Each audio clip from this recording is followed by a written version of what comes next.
most relevant question today.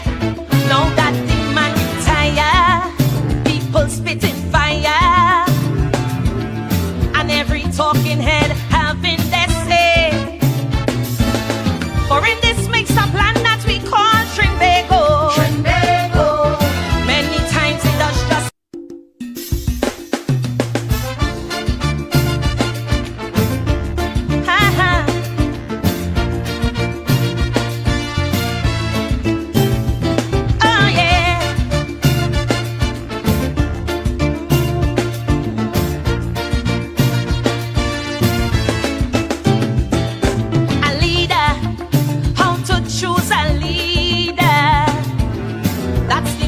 relevant question today. Now that the man retire, people spitting fire, and every talking head having their say. For in this mixed up land that we call Trimbago, many times it does just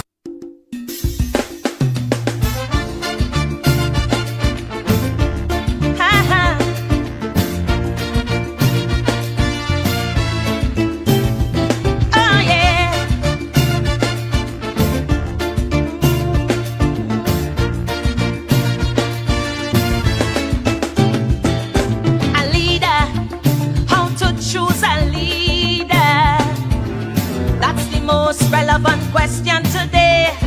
Now that the man retire. Yeah, the Member of Parliament for Barataria Sanwan, he responded to the leader of the opposition, and our next speaker, of course, would have responded. I can't remember the order, but as MP Scotland. So currently, we have 13 seats in the Parliament. That is the opposition PNM. Unfortunately, one of our member is not well enough. That's the MP for Aruka Maloney, Mrs. Camille Robinson Regis. So we essentially have 12 members at this point in time to respond to the government. 26 members. 28. Or 28 members. And in addition to the 28 members in the lower house, you have ministers of government. For example, the Minister of Labor, the Minister of Public Admin, the Minister of Trade. All of these are senators, and they are entitled to join the debate in the lower house. So you're talking about over 30-something members that the government has to respond and to participate in the debate, the opposition at this point in time. 12 members. As at 2 a.m. this morning, we had about 7 members of the PNM responding to the government. But we observed that only 2 senior ministers of the government participated in the debate yesterday. 2 senior ministers. That's the Minister in the Ministry of Land, that's Saddam Hussein, and the Minister of Education. All of the ministers, or rather MPs, that participated in the debate in this very important budget were backbenchers. Many of them giving their maiden contribution. Many of them never spoke in the parliament. That's what I'm talking about, the UNC members. So the PNM MPs were responding to backbenchers. Curiously, the UNC did not put their senior ministers so that we can respond to them. So up to 2 a.m. yesterday, 7 PNM MPs responding to the government, 5 MPs remaining.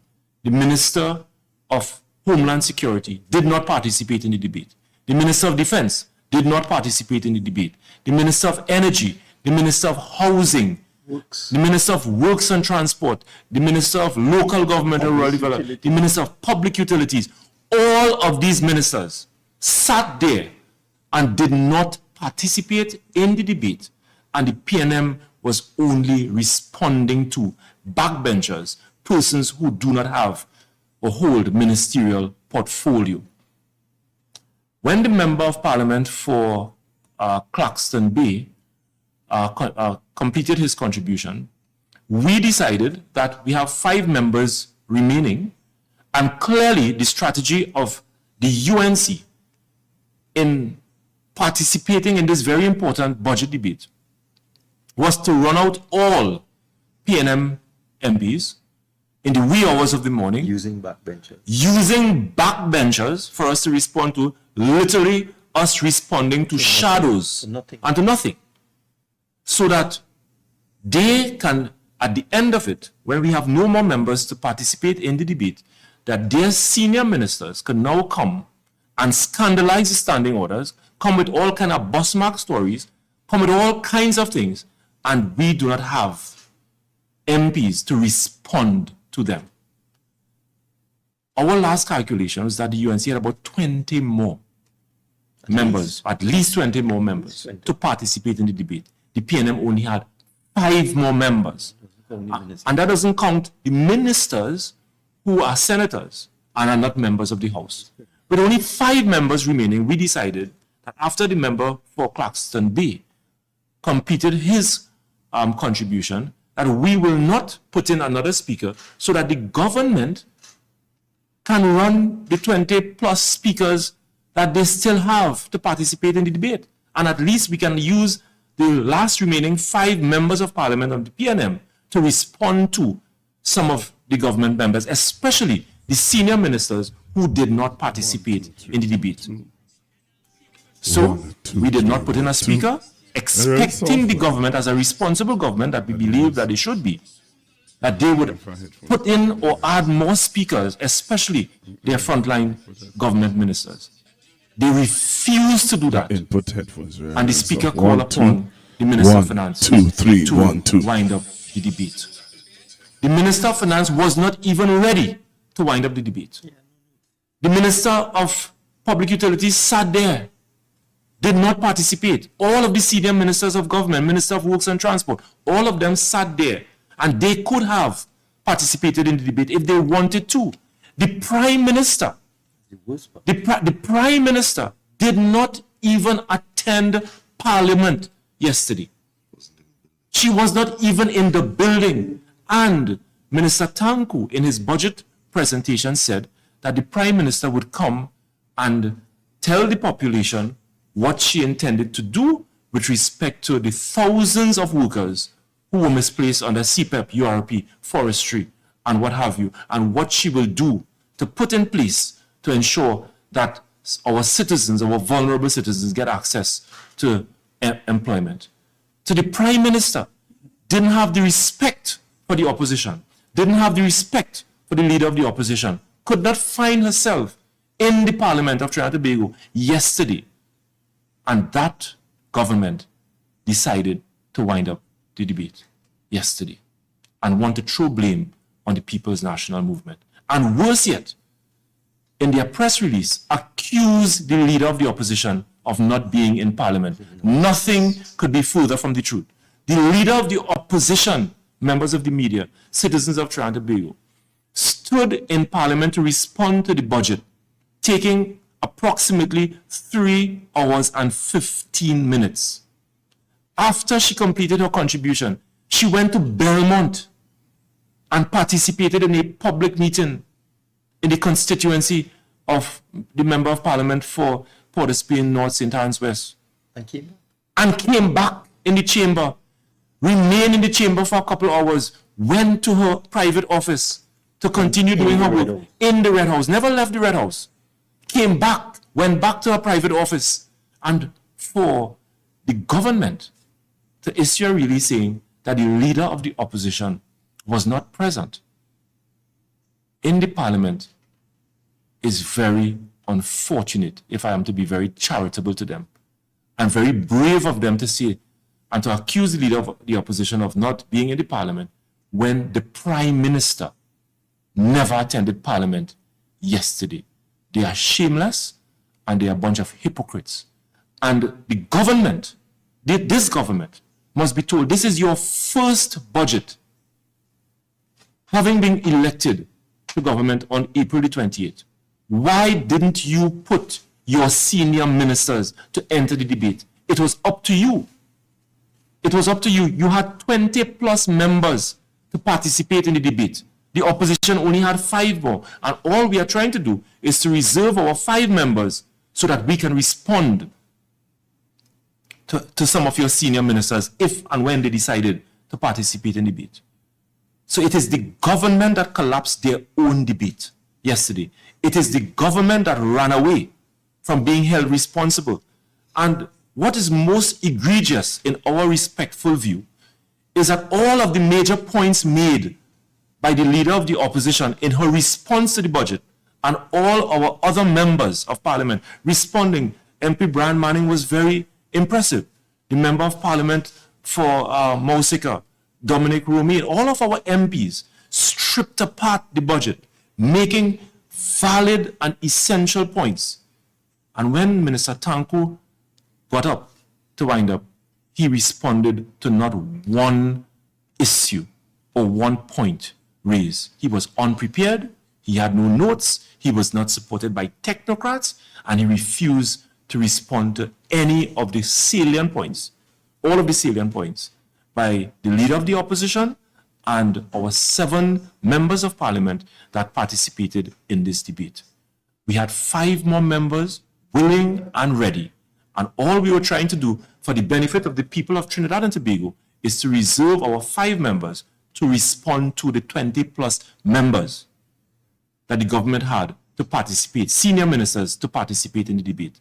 What the government was trying to do is to run out the 12 speakers or members of the PNM so that their senior ministers could come, scandalize the parliament in the worst way, breach the standing orders, and not have any member of the People's National Movement in the parliament to respond to them. That was their strategy. They have absolutely no regard to accounting to the people of Trinidad and Tobago.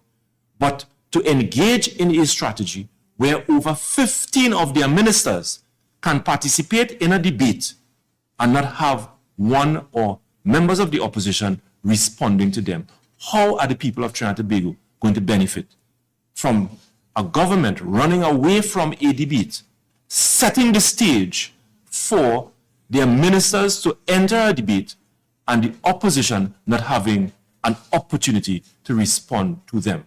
So this is a very important development that took place in the Parliament of Trinidad and Tobago this morning. It is the government that crashed the debate, that did not put or respect the citizens of Trinidad and Tobago by putting senior ministers of government to account for the budgetary measures that they announced in their national budget, the Prime Minister never finding herself or participating in the debate, and the PNM is telling the population to ignore this lie that the UNC would have put out yesterday, accusing the PNM of crashing the debate and not participating further. I saw in one newspapers where they're saying that it is the PNM that refused to put in speakers. We only had 5. Again, the government had 20-something plus senior ministers not participating, and it was up to them to put in their senior ministers and to account to the people of Trinidad and Tobago.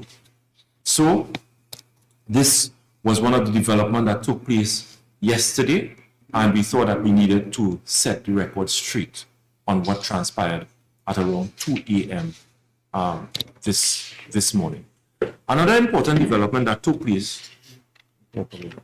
So before I go on to the other issue, I will ask MP Inwood to add. Mic is live? Yes. All of it? Yes. I'd just like to give. I would just like to give my perspective on all of this. Clearly, the intention was that they would exhaust the PNM speakers, and then the Prime Minister in particular would come today, maybe 11 o'clock, 12 o'clock, or sometime like that, to say whatever she had to say. And there would be no opportunity on the part of the PNM to respond to anything she said. Clearly, when at 2 o'clock, we, not having heard from important ministers, because our debate is all about the plans and programs of the government for the next fiscal year. That's what a budget debate is. If you go back 40, 50 years, you'll see that. Ministers come and they present their plans and their programs for the fiscal year. They can't talk about their achievements because they just arrived, so there's nothing that they did in the previous year.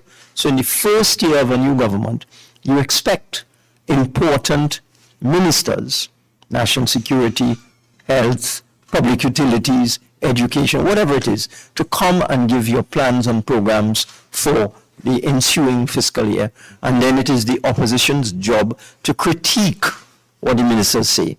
So the population will get an understanding. This is what the government plans to do in the next financial year. This is what the opposition thinks about that. Okay? That did not happen. And in particular, we were all waiting for the Prime Minister to show up. We were very surprised. She didn't appear for the response of the leader of the opposition, which is a bit disrespectful. But all right, maybe she had something else to do. But we expected her to show up at some point in time and speak, because this is what the Minister of Finance had said. And this simply did not happen. So I think what happened was, when we chose at 2 a.m. not to put in another PNM speaker to respond to backbenchers, because there was no policy being told to us. There's nothing. You don't know what the anti-crime plan is. You don't know what the plan is to deal with roads and drains. You have floods all over the place, pothole on every road. We want to hear what the Minister of Works is going to do about that. We have water supply problems. I'm an MP. I have severe water supply problems in my constituency. It's in one of the newspapers today. We want to hear what the Minister of Public Utilities is doing about that, about water shortages and so on. They said nothing. So that we decided, look, we're going to pause and let their frontline ministers tell us what are the government's plans and programs for 2026. They chose not to. They chose to deprive us and the population of an account of what they plan to do. And their decision to just scrap the debate, and in particular the Minister of Finance decision not to respond to the various discrepancies highlighted by the leader of the opposition with respect to the budget. There are a number of discrepancies that we feel are in the numbers, in the budget numbers. We also believe the true impact of the new taxes and so on are severe. And one would expect that the Minister of Finance, listening to the response of the leader of the opposition and listening to the contributions made by PNM MPs about the true impact of all these new taxes, the increase in the price of alcohol, the increase in national insurance contributions, etc., would have something to say, because it's a debate. So he wraps up and he responds. He didn't do that. So I think what happened was the government was just embarrassed. The Prime Minister did not get her chance to speak. The senior ministers did not get their chance to speak. Maybe they wanted a bus mark, but I consider that to be a bit trivial. I think it's more important that they did not get an opportunity to tell the country and to tell us what are their plans and program for 2026. So it is out of embarrassment that they failed to do what they're supposed to do in a budget debate, which is to educate, inform, and clarify the budget measures. The Prime Minister did not have her opportunity to appreciate and to tell us what's going on and what they're doing about the thousands of retrenched workers. I think they are embarrassed, and that's why they try to turn it around. And the idea of the leader of the opposition being absent is ludicrous. There's a photograph circulating on social media of the leader of the opposition in a deer lighting ceremony with the speaker at the Red House late last night. How could she be doing that if she wasn't there? So I just wanted to make that point, that it is clear they failed, they lost the opportunity to do their job, and they're trying to turn it on us. But that is, I'm sure, any right-thinking person will see through that. Okay.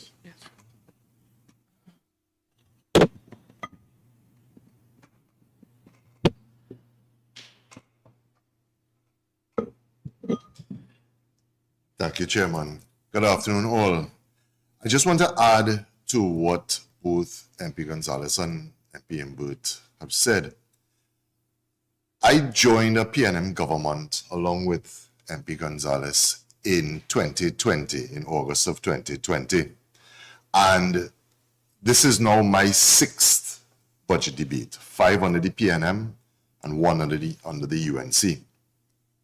In every single one of those 5 budget debates, we were instructed by the Prime Minister that we were to prepare to come to Parliament to speak about what is happening in our ministry.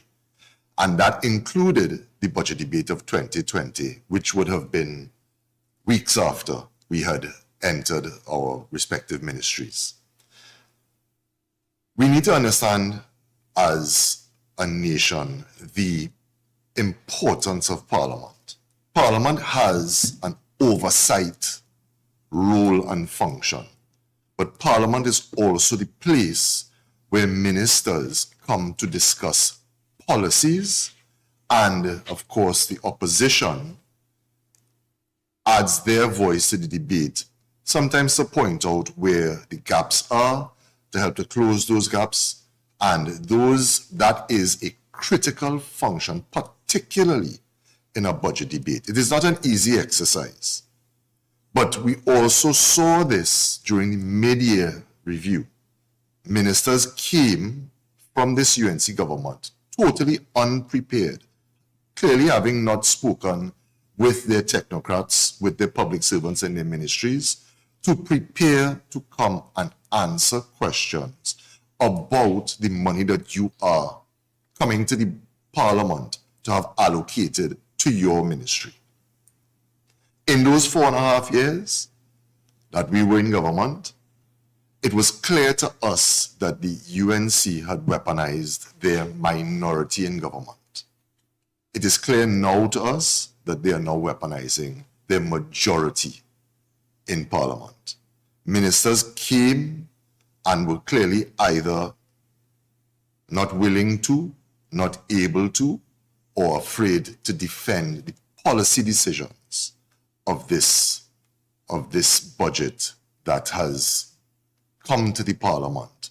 And leading off from the opposition leader, along with MP Scotland, particularly MP Manning and others, was totally eviscerated by the opposition, showing clear gaps, not only in numbers, but clear gaps in policy.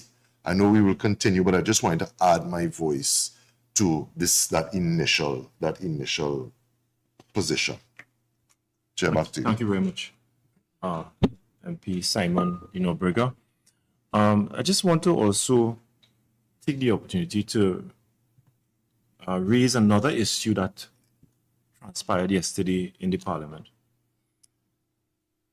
We were taken aback by what I would say an astonishing development after the leader of the opposition completed her response, a 3 hours and 15 minutes response to the budget, that the Deputy Speaker of the House, who was in the chair at that point in time, as soon as the leader of the opposition completed her contribution and her response, the Deputy Speaker rose and she informed members that she has received a motion of privilege that was filed by the Member of Parliament for Couva South. Is Couva South? That is the Leader of Government Business, Minister Barry Padarat,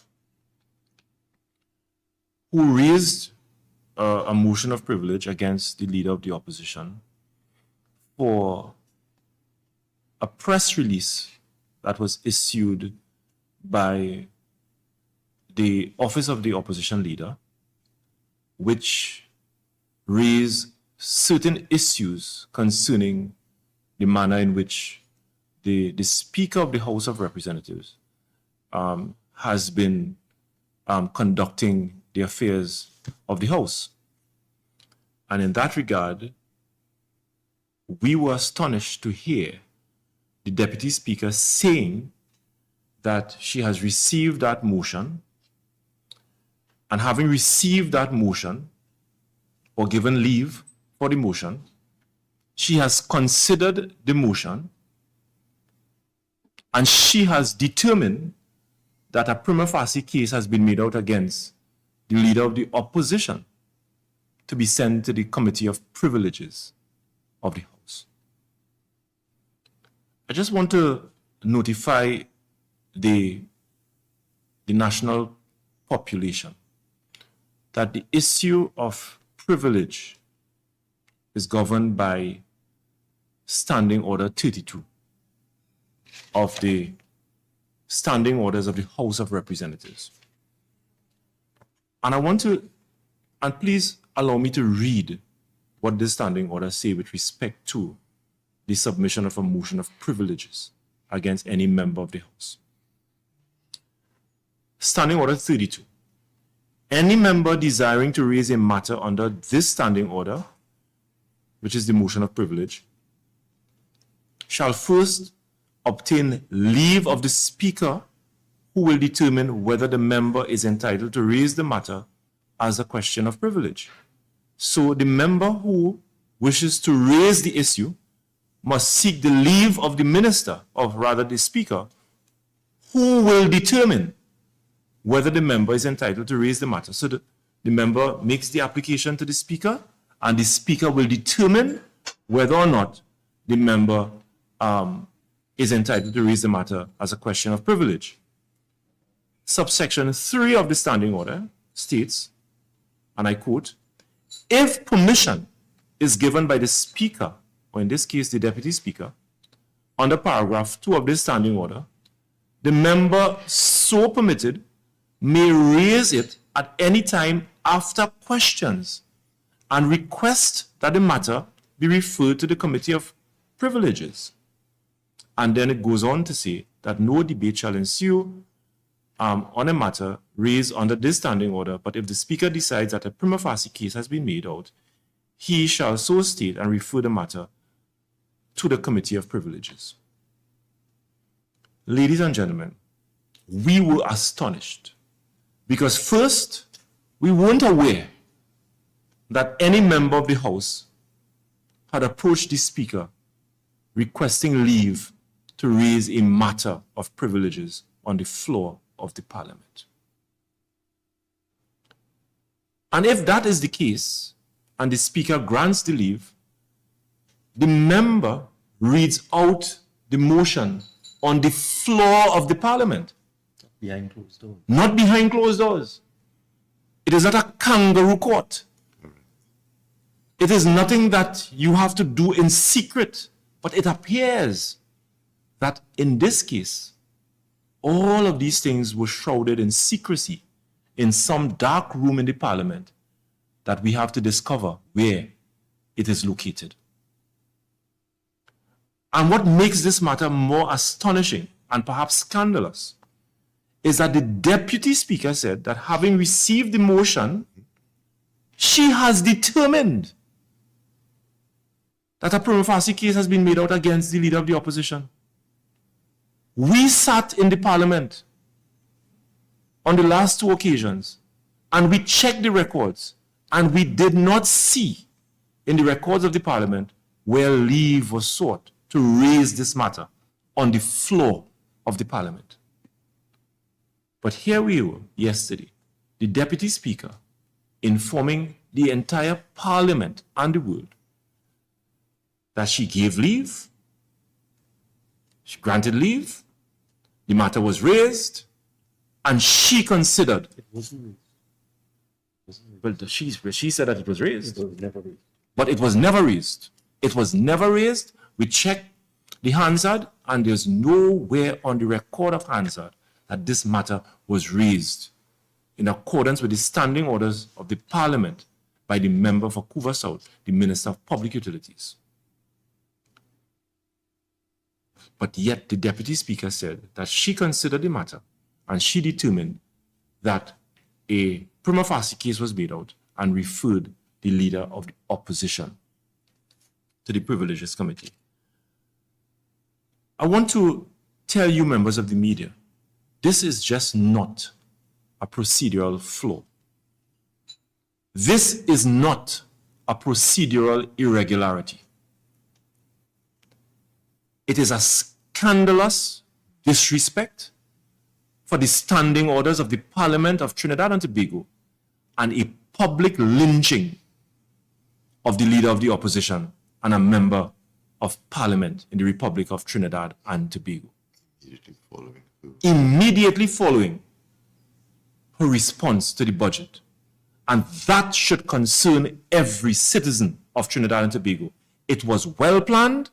It was well choreographed. They knew exactly what they were doing. And they were prepared to breach the standing orders of the Parliament of Trinidad and Tobago to create a distraction and to publicly lynch the leader of the opposition. And I want to remind members of the media and the citizens of Trinidad and Tobago, the UNC's tenure between 2010 and 2015, they have a track record of using the standing orders of the Parliament of Trinidad and Tobago to attack members of the PNM.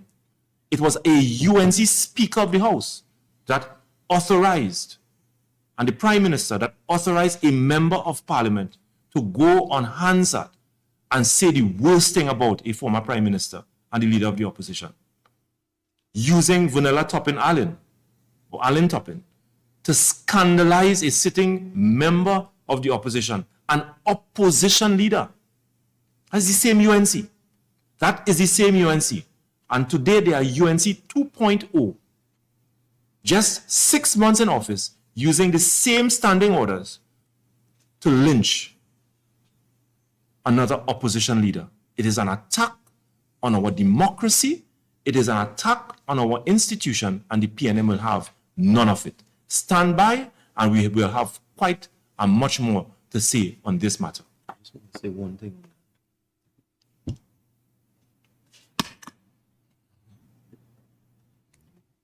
We also view it as a distraction. It was obviously intended to take away from the response of the leader of the opposition. And we won't be distracted. The matter will take its course. We are not intimidated. We're not bothered by this. It was definitely intended to take away from the very comprehensive response of the leader of the opposition to the budget. Obvious distraction. Okay. Want to go into the... Yeah, let's go. Yeah, sure. One of the reasons why we call this press conference is that there are some things we wanted to say, but we were not allowed to say last night. I've prepared a handout. I'll give it to you. But there's just one important point I would like to make. You would have heard from the leader of the opposition that we're of the view that the budget estimates are inflated, revenues inflated, expenditures understated, and therefore the numbers are impossible. And the effect of that, unfortunately, because they've overstated revenue, inflated it, they've understated expenditure, depressed it, when they have to make payments that they must pay. Because in the budget documents, this is something, and you know, it is so ironic. There are commentators in this country. When the PNM was in government, if we say, 10 of them out in the media, on the radio, in the papers, they had a lot to say. There are things in this budget which are obvious to any experienced practitioner, any experienced financial person, any experienced economist. For example, the government has deliberately understated the amount it will have to pay for servicing the public debt. If you look at the numbers over the last 5-7 years, the amount that the government pays to service its loans, its public debt, is approximately $12 billion a year, more or less. 13 billion some years, 11 billion some years, averaging 12. Last year, 2025, fiscal 2025, it was $11 billion. 12 actually. This year, they drop it to 7. Just with a pen. They take a 12 and they change it to a 7. The problem with that is that debt servicing must be paid. It's a charge on the public accounts. It has to be paid first. Before you pay anything else, you have to make your debt service payments. So that 5 billion that they took out with creative accounting from the documents, that they put back in. Now, when they put back in that 5 billion, they will either have to increase the deficit by borrowing another 5 billion to pay for that, or they'll have to cut back on a lot of the things that they said they're going to do in 2026. I expect the latter. I expect them not to be able to do most of the things that they claim they're going to do in 2026 because they have to spend that $5 billion that they have, let's call it deceitfully removed from the estimates, that has to be spent. That's the first problem. The other problem is what they're doing with national insurance. The increase in national insurance, the 45% increase, the increase for the average worker from $350 a month to $500 a month for NIS, is allegedly based on something called the 11th actuarial report of the actuaries of the National Insurance Board. Now, these actuaries, they report on a regular basis. The 11th actual report was completed at the end of June 2020. And it made all sorts of predictions and projections with respect to the National Insurance Fund. And it said that unless the government does something drastic, the National Insurance Fund will be exhausted and totally depleted by 2033, in 13 years. However, that was at the middle of the COVID-19 pandemic. And those of you who were here, you will know what happened during COVID. People lost their jobs, businesses closed down, people stopped paying national insurance. They couldn't because they had no job. So, and employers couldn't pay them because business closed down. So the actuaries made estimates based on a very extreme situation in the middle of the COVID-19 pandemic. So they estimated that the number of contributors, that is the people who pay national insurance, would decline drastically. The number I have is that they estimated that by 2024, the number of persons paying national insurance would have declined to 423,000. But they got it wrong because the economy recovered in 2022 and the number of persons paying national insurance contributions in 2024 was not 423,000. It's 488,000. It was 65,000 more people paying national insurance contribution. The other mistake the actuaries made, they felt that because the Trinidad and Tobago economy would collapse, the country would collapse, that the National Insurance Fund itself would start to evaporate at a very rapid rate. They got that wrong too. They said that by 2024, the National Insurance Fund would decline to 25 billion. They were wrong. It didn't go to 25. It went to 28. In fact, it went up during the 2023 period. So they got it totally wrong. If the Minister of Finance had looked at the actual reports of the National Insurance Board published in 2022, 2023, and 2024, he would have seen that the actuarial report was wrong. He'd have seen all the estimates were wrong. All the projections were wrong. All the estimates of doom and gloom were wrong. And therefore, there was absolutely no need to punish workers and small businesses by increasing NIS contributions by almost 50%. Completely unnecessary. And I've put the numbers in here for you. And there's one last thing I'd like to tell you. This thing about alcohol taxes, it doesn't work. I was Minister of Finance, and in the budget statement that I delivered in 2016, I announced a decision of the government to increase the taxes on alcohol by 20%. We estimated that that would give us significantly more revenue from taxes on alcohol. So we were looking forward to an additional sum from taxes on alcohol in fiscal 2017. Lo and behold, we had collected about $711 million in alcohol taxes in 2016.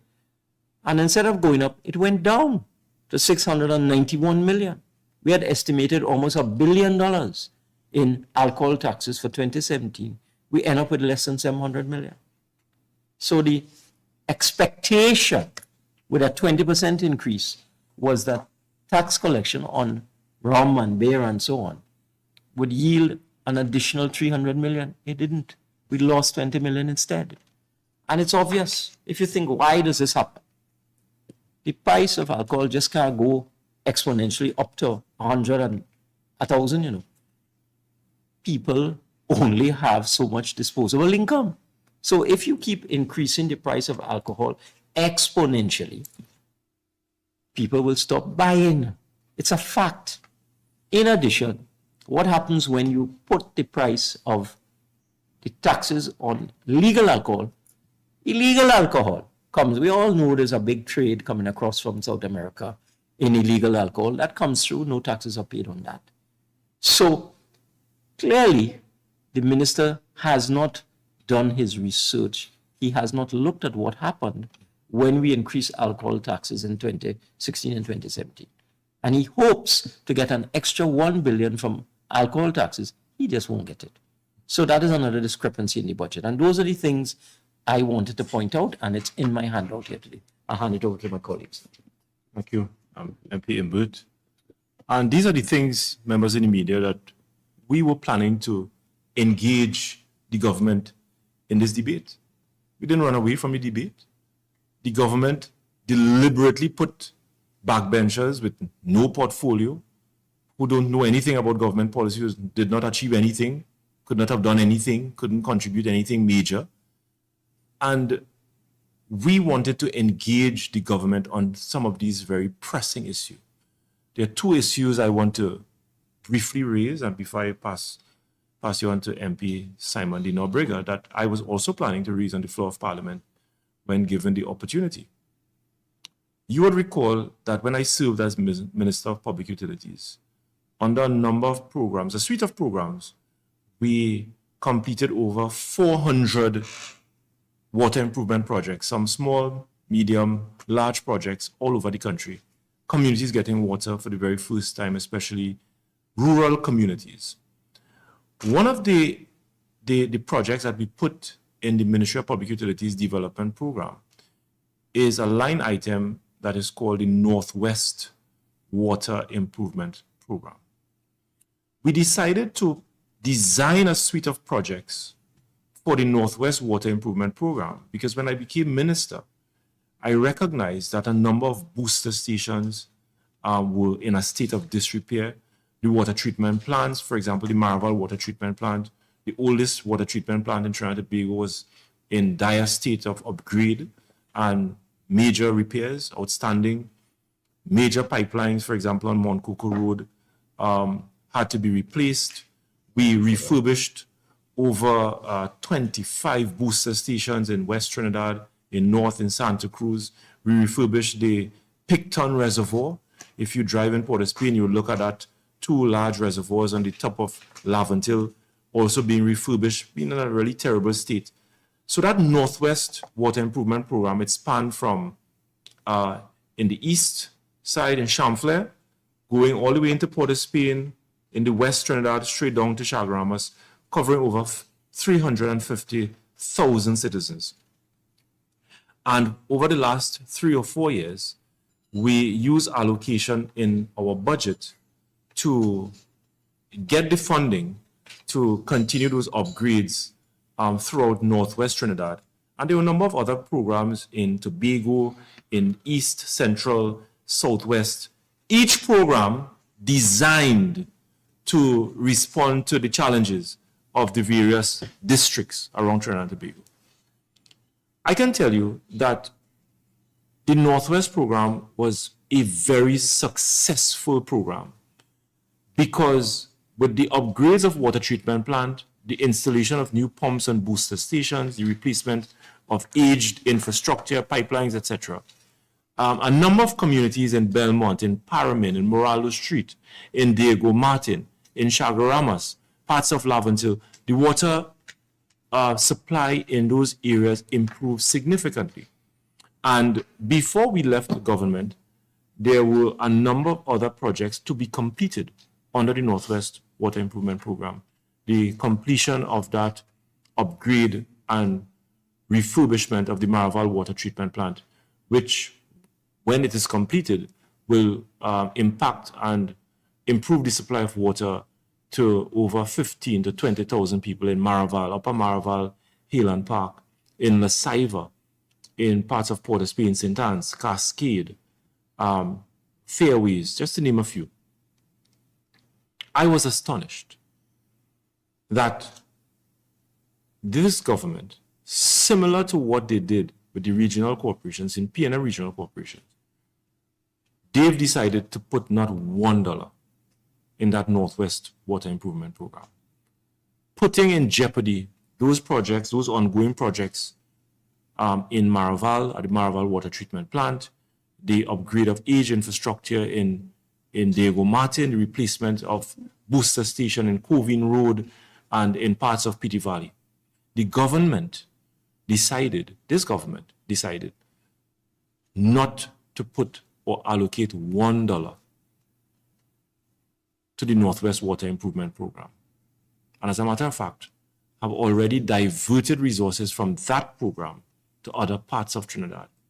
And that is the reason why, if you look at one of the newspapers today, you would see people are complaining in Covine, in Diego Martin, in parts of Pity Valley.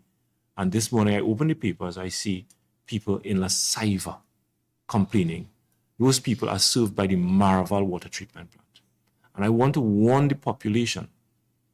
That all of the improvements that we would have made in Northwest Trinidad over the last 4 years will be completely reversed. And the water supply of over 350,000 people in Northwest Trinidad will be placed in jeopardy because of this wicked, cruel, and discriminatory government.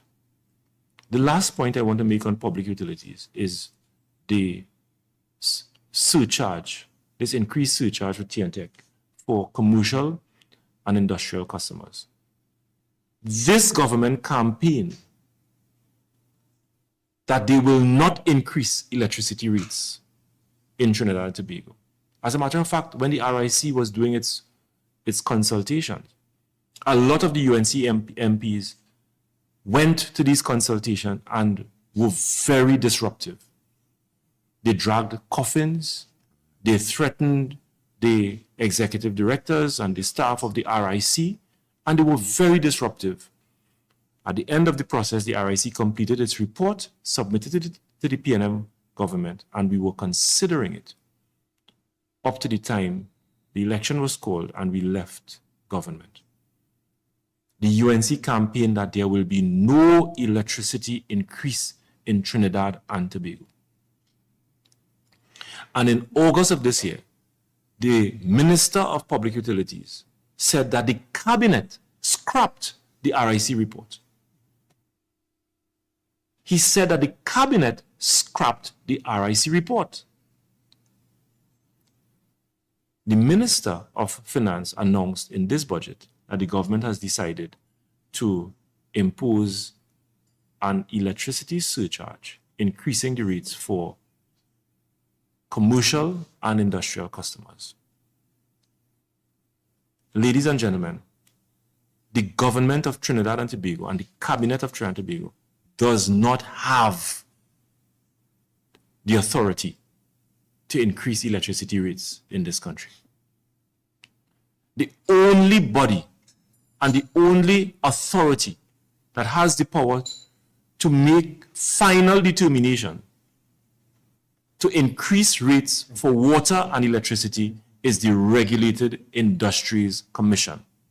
And there is a process set out in the RIC Act by which the RIC must comply, follow a rigid process, compile a report with respect to propose rates for water and electricity, and the government authorizes TNTEC to review those rates based on the recommendations of the RIC. But the government, the cabinet, does not have the power to review and to increase rates for electricity and water in Trinidad and Tobago. The Minister of Finance did not say whether the government was reintroducing parts of the last RIC report, which the Minister of Public Utilities claimed was scrapped by this cabinet. And if in fact the Minister of Public Utilities is correct that the RIC report was scrapped, then on what legal basis is the government proposing to impose this surcharge? It is not catered for under the TNTEC Act, and of course the RIC Act only give the RIC the power to review rates for water and electricity in Trinidad and Tobago. The final point I want to make on this is that the government of Trinidad and Tobago does not have the authority to revise and to review rates for water and electricity in Trinidad and Tobago. That is the sole domain of the RIC. Compiling a report, all the government can do is to authorize TNTEC to recover those rates as approved and recommended by the RIC. The Minister of Finance is saying that the government intends to raise $396 million from this electricity rate increase. $396 million. How is TNTEC going, if in fact they find a way to do it within the confines of the law, how is TNTEC going to remit those funds to the consolidated fund? What is the mechanism? What is the process? TNTEC is already operating at a deficit. TNTEC is already depending on state subventions to undertake rehabilitation work and major capital projects. TNTEC is already indebted to NGC to the tune of $6 billion. So the government is saying by this rate increase, it is not to allow TNTEC to meet its operational cost or to settle the $6 billion debt owed to the NGC. But they are going to take that money and find a way for TNTEC to send that money to the consolidated fund. There is no legal process for this to happen. It does not cater for under the TNTEC Act. And the government has a lot of questions to answer on this particular matter. If TNTEC is operating at a deficit, if TNTEC is relying on state subventions to do its capital upgrades so that we can have a reliable supply of water, electricity, if TNTEC is already indebted to the NGC, how is the government going to remit or to receive $396 million from this proposed rate increase? So these are very serious issues that we would like to put in the public domain, and the government has a responsibility to tell the people of Trinidad and Tobago that when the Minister of Public Utilities informed the country that the RIC report was scrapped, whether they went back into the bin, recovered the report, and they are now seeking to reintroduce this scrap report to the people and on the people of Trinidad and Tobago, contrary to their campaign promise.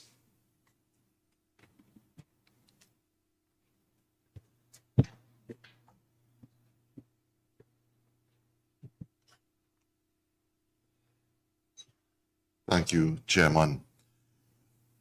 Ladies and gentlemen, the Chairman and, of course, MP Imbert spoke about what a debate is. The budget debate leads off with the Minister of Finance. The first respondent is the opposition leader, and that's the way it goes. The Minister of Rural Development and Local Government chose not to enter this debate yesterday. The government chose not to continue the debate so that the minister could come to the parliament and to the nation to speak about decisions, policy decisions that her government and her ministry have made. I think by now all of you know that it is in the public domain that P&M corporations have been targeted in budget allocations. I want to congratulate my young colleague, Kareem Marcel, the MP for Laventille West, who came to the Parliament yesterday on his birthday and took the minister to task over some of the decisions that were taken in terms of policy. But I also want to note that in a 3-hour plus budget presentation by the minister and a 66-page budget document. The minister spent about a minute, and the document has 3 paragraphs dedicated to local government. Now, like MP Marcel, like the minister, I have also come from local government. So it's something I'm actually passionate about. And I want to point out, just to add to what MP Marcel said, P&M corporations have a combined reduction in their allocation in terms of their recurrent expenditure of $32 million. UNC corporations saw a combined increase of just over $70 million. That is their recurrent. Under the development program, P&M Corporation saw a combined decrease of $47 million. That's for the development of roads, repair of bridges, drains, recreation grounds, procurement of equipment, and the like. The UNC corporations saw a combined increase of $69 million. Now, those numbers are large, and sometimes, you can't grasp what those numbers really are. So let me give you a few highlights. The Port of Spain City Corporation, our capital city, in 2025, for drains, they were allocated $6 million. In 2026, they've been allocated $500,000. In 2025, they were allocated $6 million for roads. In 2026, that has gone down to $500,000. In contrast, the Princestown Regional Corporation in 2025 got $5 million for drains. In 2026, they've been allocated $10 million. In 2025, they were given $5 million for roads, and in 2026, that number is now $7 million. In Arima, Royal Chartered Borough of Arima, in 2025, $5.5 million was allocated for drains. That is now $500,000 in 2026. In 2025, on the roads, Arima got $5.5 million. That is now $500,000. The Chaguanas Borough Corporation, in 2025, got $5 million for drains. That is now $10 million in 2026. And in 2025, on the roads, they were given $5 million. That is now $7 million in 2026. But what should also be worrying to anyone who lives in any P&M constituency is, and I can speak for Diego Martin Borough Corporation, which I've just looked at in the yellow books, or recurrent expenditure. Recurrent expenditure for things like other contracted services, which would include scavenging and water trucking, has been reduced by millions of dollars. So what does that mean for someone who lives in Maraval, in Dibé, in Cocorite, in Belmont, in St. James, in any community in a P&M constituency? That means that you can expect, one, your garbage collection to be severely impacted. Two, it means that you will probably not get any roads done through your local government authority, because that $500,000 that has been allocated to the corporation now has to be split over sometimes 10 different districts. So I was once a councillor for Montcoco, Alice Glen. There's Petit Valley, Cocorite. There's Goodwood, La Puerta. 10 districts in the Diego Martin Borough Corporation that now have to share $500,000 for roads, and now have to share $500,000 for drains, and now have millions of dollars removed from them for things like water trucking and for garbage collection. $50,000, which is what you would get, quite frankly, cannot do a single road in a single district. And that is just the reality. Now, I heard the Minister of Rural Development and Local Government talking about a lack of equity in the way that funds were distributed, and that she had to fix those things, and it could not be fixed under the current system. I want to reject that totally, and it was rejected in the Parliament as well. So I want to endorse those statements in the Parliament. But I went back to the Ministry of Finance, their website, because that is where you will go to get every year's budget documents. And I particularly went to 2016, and I'll tell you why I went to 2016. 2016 was the year of a local government election. And I remember it because it was the year I entered local government. That election was held in November, I believe. So the budget that would have been passed for that year would have been the budget just prior to a local government election under a PNM government.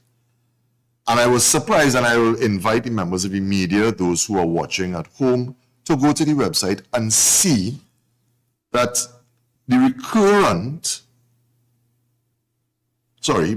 development program, those transfers to statutory bodies and similar votes. So every single corporation that has been allocated money by the Ministry of Finance through the Ministry of Rural Development and Local Government. And what we saw here was increases to the Shogunas Borough Corporation of over $10 million, increases to the Hoover Tabaki Talparo Regional Corporation, increases to the Princestown Regional Corporation. We saw decreases to the San Fernando City Corporation. We saw decreases to the Tunapuna Piaku Regional Corporation. We saw decreases to the to the Sawa Lavantil Regional Corporation. So I am saying that to show that there is no, in the lead up to a local government election, where the PNM would have been in power, and if there was a political decision to be made under a PNM government, that would be the time to make it. But we saw the equity that was exhibited and exercised by a PNM government in 2016. What we are seeing now is a line drawn in the sand, and if you put decreases on one side, it is only PNM corporations, and if you put increases on one side, it is only UNC corporations.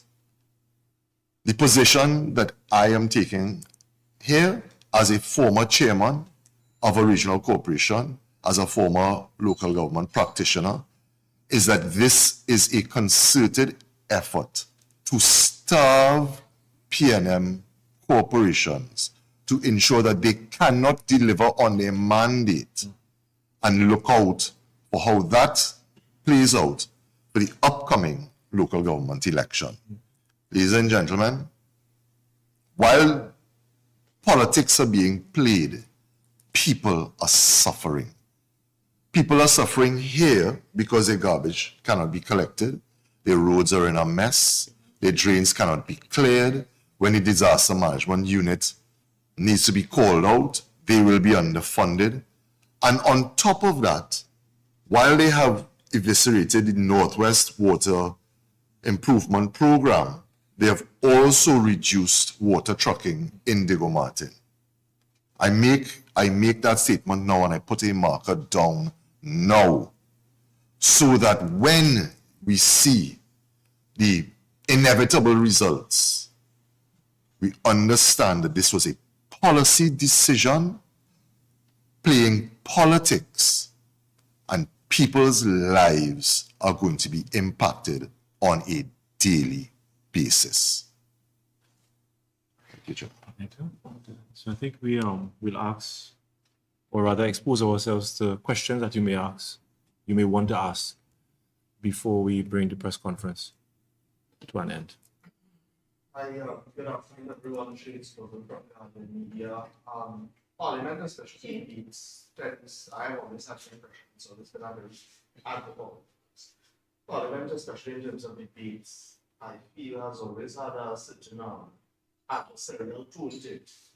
But I get the impression that because of these latest incidents here, that it's taken a step further here.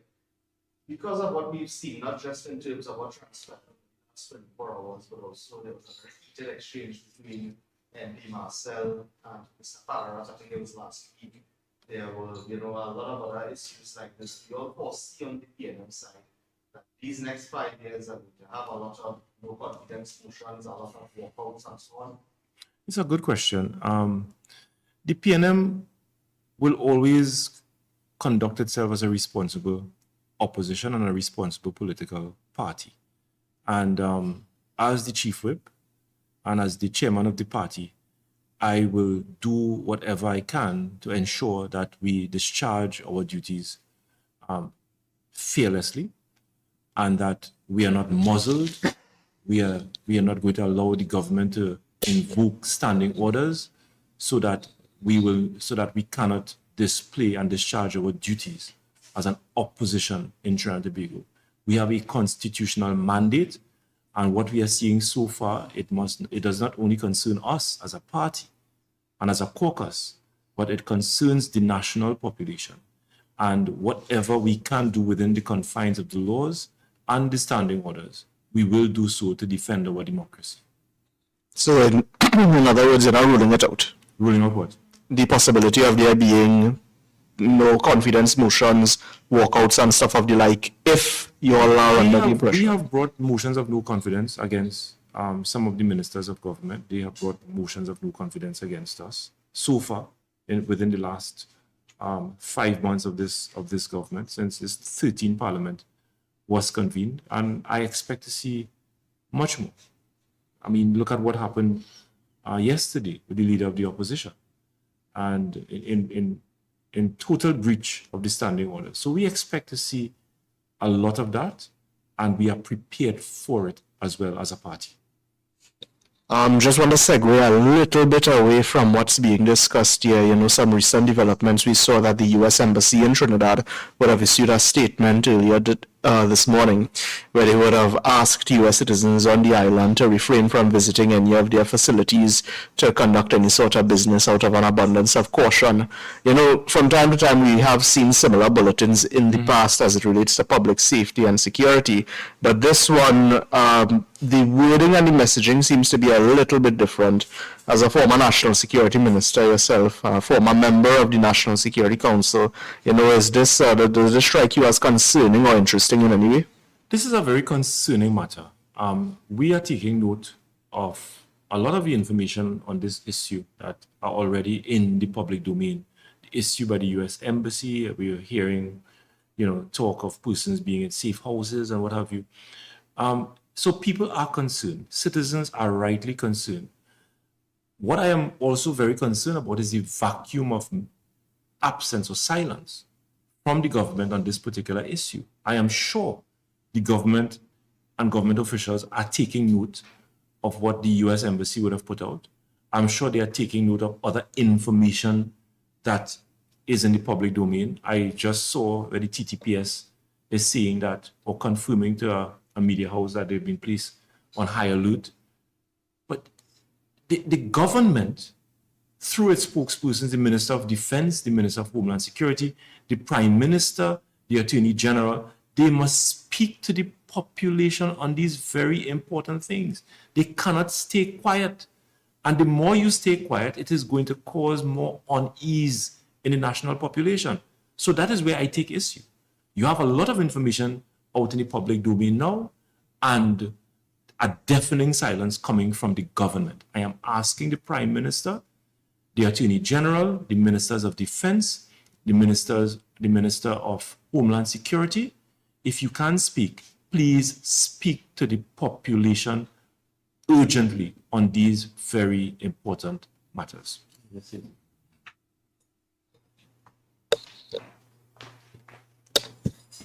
Over the last 5 months, I've observed a phenomenon where the media asks the opposition to explain things that the government should be explaining. We're not in government, so we really don't know what's going on. I have been receiving the updates myself. I just looked at the website of the U.S. Embassy in Trinidad. The words are a little odd, I must say. Due to a heightened state of alert, please avoid and refrain from visiting all U.S. government facilities in Trinidad and Tobago through the holiday weekend. And what are U.S. government facilities? The embassy? I can't think of many more U.S. government facilities. That's the only one I know. So I'm not sure what this means. But what happens when something like this is issued? It spawns all sorts of rumors and conspiracy theories. I'm sure you've seen it all over the internet. All sorts of theories, all kind of, panic and that sort of thing. And it's the government's responsibility to deal with this. It's not us. We don't know what's going on. You need to ask the Minister of Homeland Security, the Minister of Defense, the Attorney General, and most importantly, ask the Prime Minister. We haven't seen her since when? About a week. Budget day. Yeah, it's about a week. Yeah. We haven't seen the Prime Minister for a week. We expected to see her yesterday. We didn't see her. So I would respectfully request the media to ask us. We might know, but in this case, we don't know. Ask the government, please. And the point made by Mr. Gonzalez is very, very important. There's an information vacuum, silence. There's an absence of communication. All of these things spreading all over social media, panicking the population. I mean, the amount of messages I have received from my own constituents and my family, worried. And you're not hearing a word from the government. So I urge the media, please try your best to get the government to tell us what is going on, if anything. Okay? Before I ask MP Di Nobrega to come in here, a week ago we were in Parliament debating a recommendation by the Service Commission, the President, for the appointment of acting police commissioner and acting deputy police commissioner. During my contribution, I took issue with the Commissioner of Police and a Deputy Commissioner of Police leaving the jurisdiction at this point in time in this country, in the midst of a state of emergency, in the midst of a murder spike, instability taking place in the Trinidad and Tobago Regiment, in the Trinidad and Tobago Defense Force, the firing. Even yesterday, while we were in Parliament, I heard that the commanding officer of the regiment, who was sent on leave, cancelled 48 hours. He was sent back on leave yesterday. And when I took issue with the Commissioner of Police and the Deputy Commissioner of Police leaving this country at this point in time, I was prevented from prosecuting this matter. And here we are today, where the Trinidad and Tobago Police Service is confirming to the media, based on what I'm seeing, that they have been placed on heightened alert. Again, give credence to the concerns that I have raised a week ago, that we are in a state of emergency. These are not normal times, and we need the heads of our national security to be on the job to protect the citizens of Trinidad and Tobago. Shane, just to address a few things that you've raised there, right? I am a former Minister of Communications, and one of the things that we were very proud of is that we created channels for communication from central government, outside the ministries themselves, from the Office of the Prime Minister via Facebook pages, WhatsApp channels, Instagram, Twitter, all of these things. I have perused it in the same way as MP Mbut. There is nothing that exists anywhere here. The Prime Minister, who is the head of the National Security Council, has not spoken. The Minister of Homeland Security has not spoken.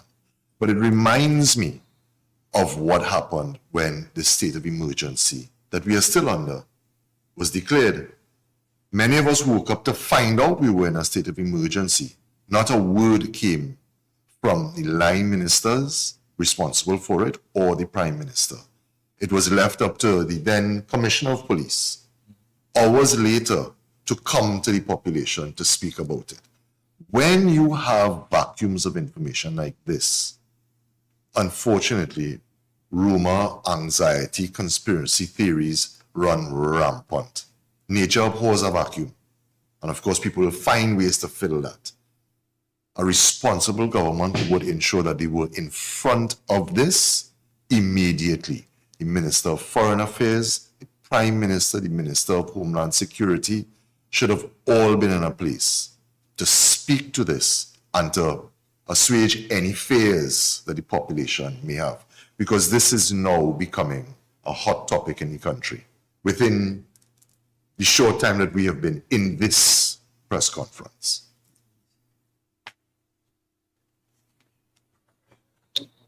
When it comes to the privilege, the motion of privilege with against the opposition leader, just one question: because of all the breaches or subversion of the standing orders, what is the next step for the PNM or the opposition? We just wanted to tell you that we intend to pursue certain courses of action on this particular issue, and once we pursue those courses of action that we intend to do, we will inform the national population. But we don't want to say much more on this issue at this point in time. That's it. Okay, so thank you all very much.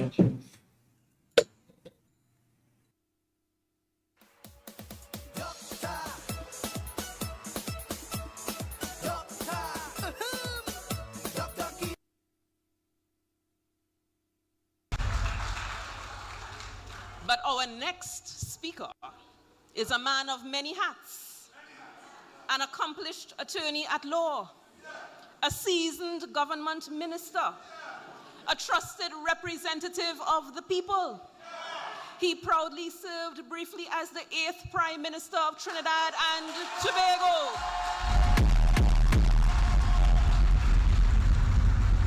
As Minister of Energy, he represented Trinidad and Tobago at the very highest levels of negotiation in the global oil and gas sector.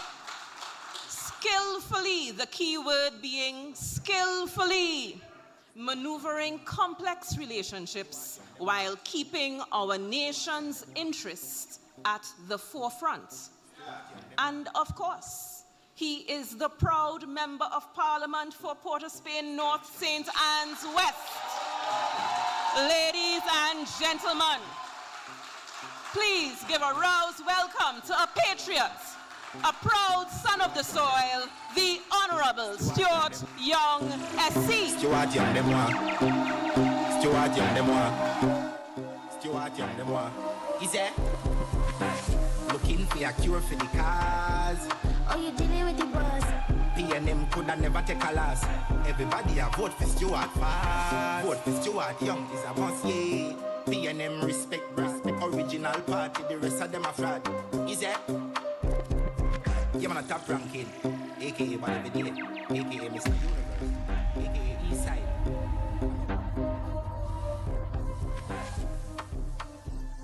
Good night, good night, good night. Port of Spain North St. Anne's West welcomes you all to the constituency, to our political leader who is on her way. As you know, we're doing the balancing act. We're dealing with the vagabonds in Parliament, with their fake and fraudulent and fictitious budget. To our deputy political leader, young Sanjeev Boodoo, to all party officers who are present, to our first citizen of Port of Spain, our very own Alderman Chinua Alain, to all of the members of the Port of Spain City Corporation, to all of you lovely people here with us in Port of Spain North, St. Anne's West, and Belmont, and to all of you in Trinidad and Tobago. Oh, how how good it is to be on a PNM platform proclaiming the truth. Here to deliver the facts, here to deliver the truth, and here, once again, to fight for Trinidad and Tobago. I have intentionally remained quiet since April 28th. And there are a number of reasons for that. But do not ever, ever interpret silence for weakness. Big mistake.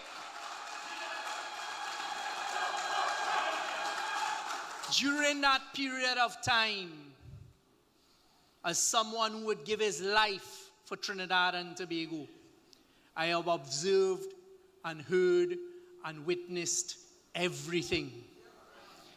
And tonight, as you say, God is good. Tonight, God has brought me here to share some thoughts and some words with you in my very own constituency.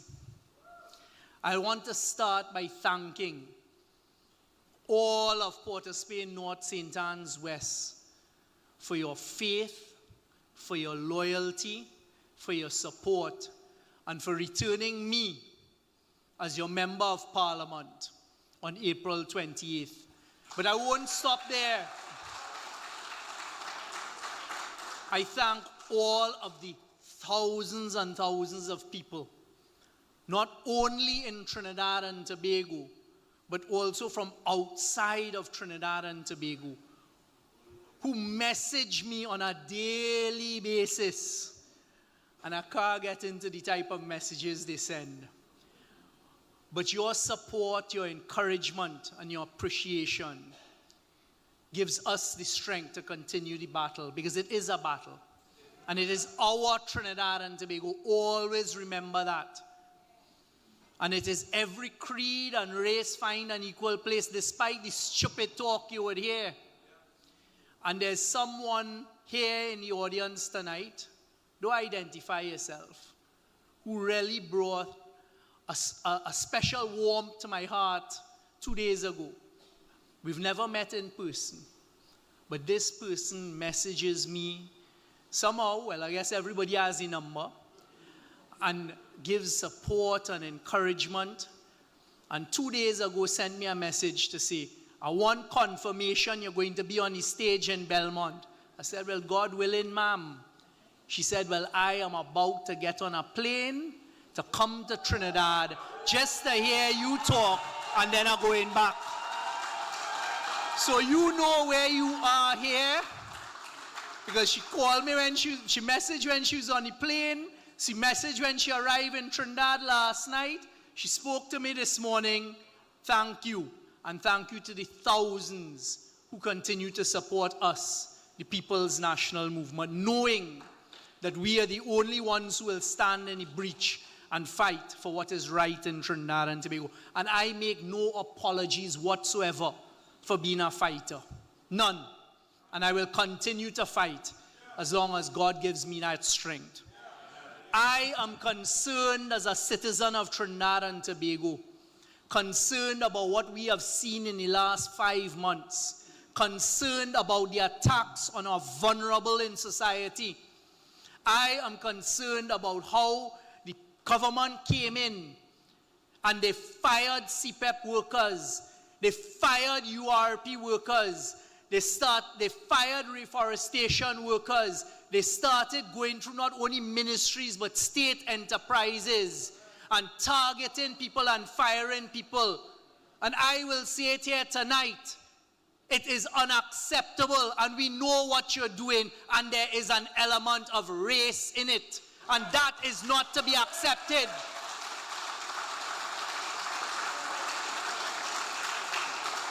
Because you see, I am afraid that race talk and that conversation, and we have to take it on.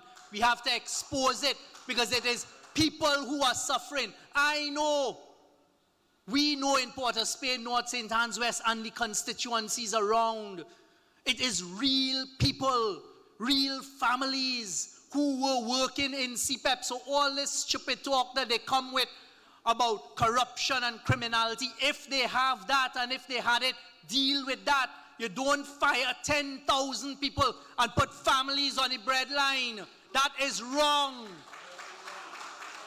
They did it in CPEP, they did it in URP, reforestation, everything.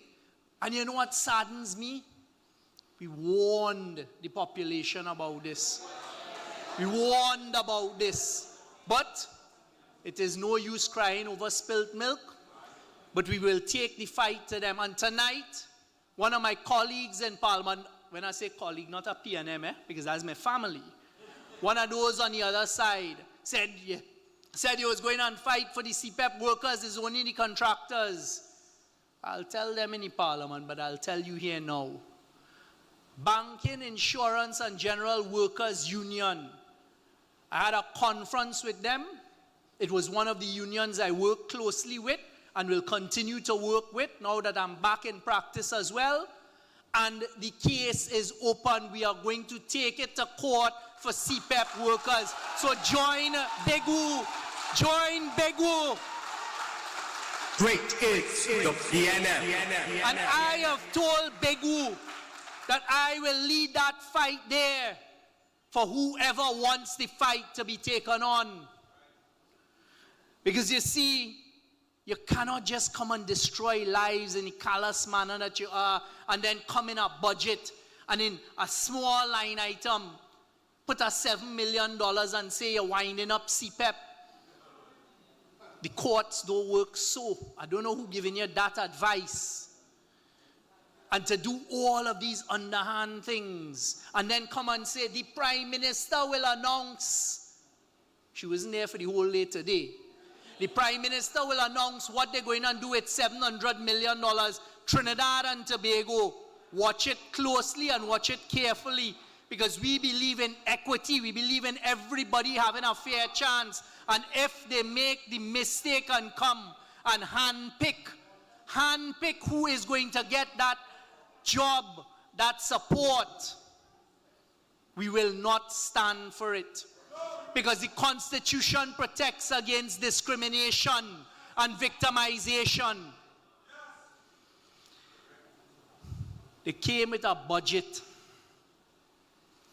And they're selling the budget as the greatest thing since sliced bread. And they're fooling people once again the same way they've been fooling. They're saying, well, look, we're going after those at the top of the food chain. And they're making it look and selling it as though it is those at the top of the food chain. But it don't work so. Let us take the tax on rental. So the tax on landlords, that they don't like it to be said is a property tax because people taking all kind of technical terms and saying, well, it's not a property tax, it's only the landlords. It wasn't on residential the way. It is a tax. And let me ask you something. Which landlord who get in charge tax so his profit drops and he now has to pay money to the state, which landlord going to absorb that and say, don't worry, tenant. You know, I go handle that. I hear the Minister of Finance all over the place saying, hey, and they said it in the Parliament, you all be kind, take your burden. Landlord's not going to do that. So rent is going to go up. And who you're trying to fool, we know you're going to target certain people. The LPG tax on £100 and up. And then they're saying, well, the small man does use a small tank. Okay, true. And then you had a minister go on live television and callously when it's put to him, say, stay home and cook. Stay home and cook. But you have to be able to afford the food to cook home. And I am being told all along in certain areas in Trinidad where people are hurting that the small parlors are seeing, even at the parlor level, and it's important we understand this, they're seeing a change in the purchasing patterns. That people before who could afford a loaf of bread and cheese, Now they're coming in alone for the loaf of bread. No cheese. And this is what the government is doing to people. It is unacceptable. So let's get back to the LPG tank. Who you think uses those 100-pound LPG tanks? It is fast food places, it is restaurants, it is people that you buy food from, and that's why the minister, who ashamed to say at one stage, was a member of the PNM, say, stay at home and cook. So when your LPG costs gone up, and then remember, the increase in electricity rates on commercial and industrial. Once you have a business, which includes a food place, which includes a grocery, any type of business is considered commercial, so electricity going up. You think they're going to absorb those costs? Because taxing Tanku asked them to absorb the costs? It is all going to come down. And you know who's going to hurt again? It is the average person, and the man on the street is the same small man. So people, do not be fooled. It pains me. It pains me when I see, because one thing they're good at is PR. One thing they're good at is fooling people with communications. And let us welcome our political leader, Honorable Penny Beckles from Arima. Give her a warm welcome.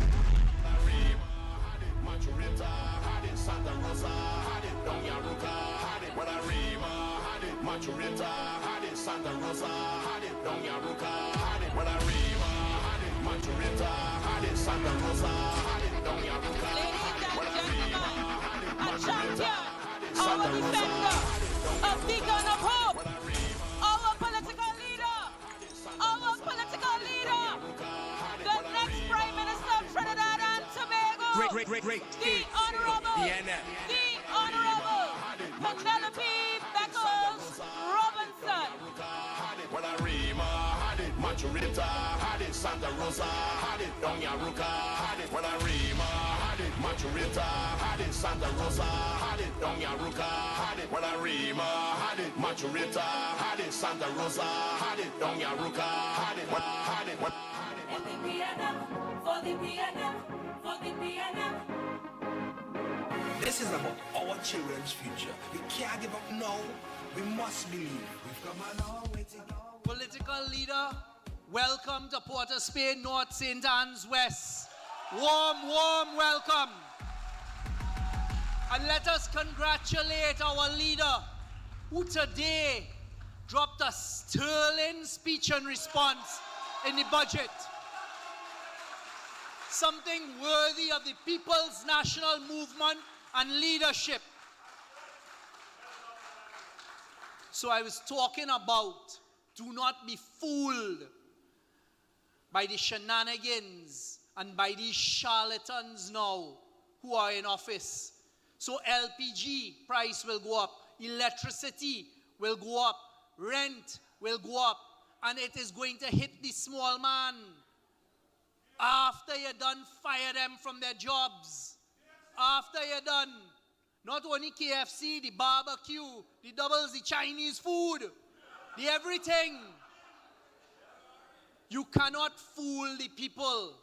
And these are the things the budget does. Let me tell you about the banks. They go on now and they issue levies on the banking institutions and insurance companies. And you know what frightened me with that?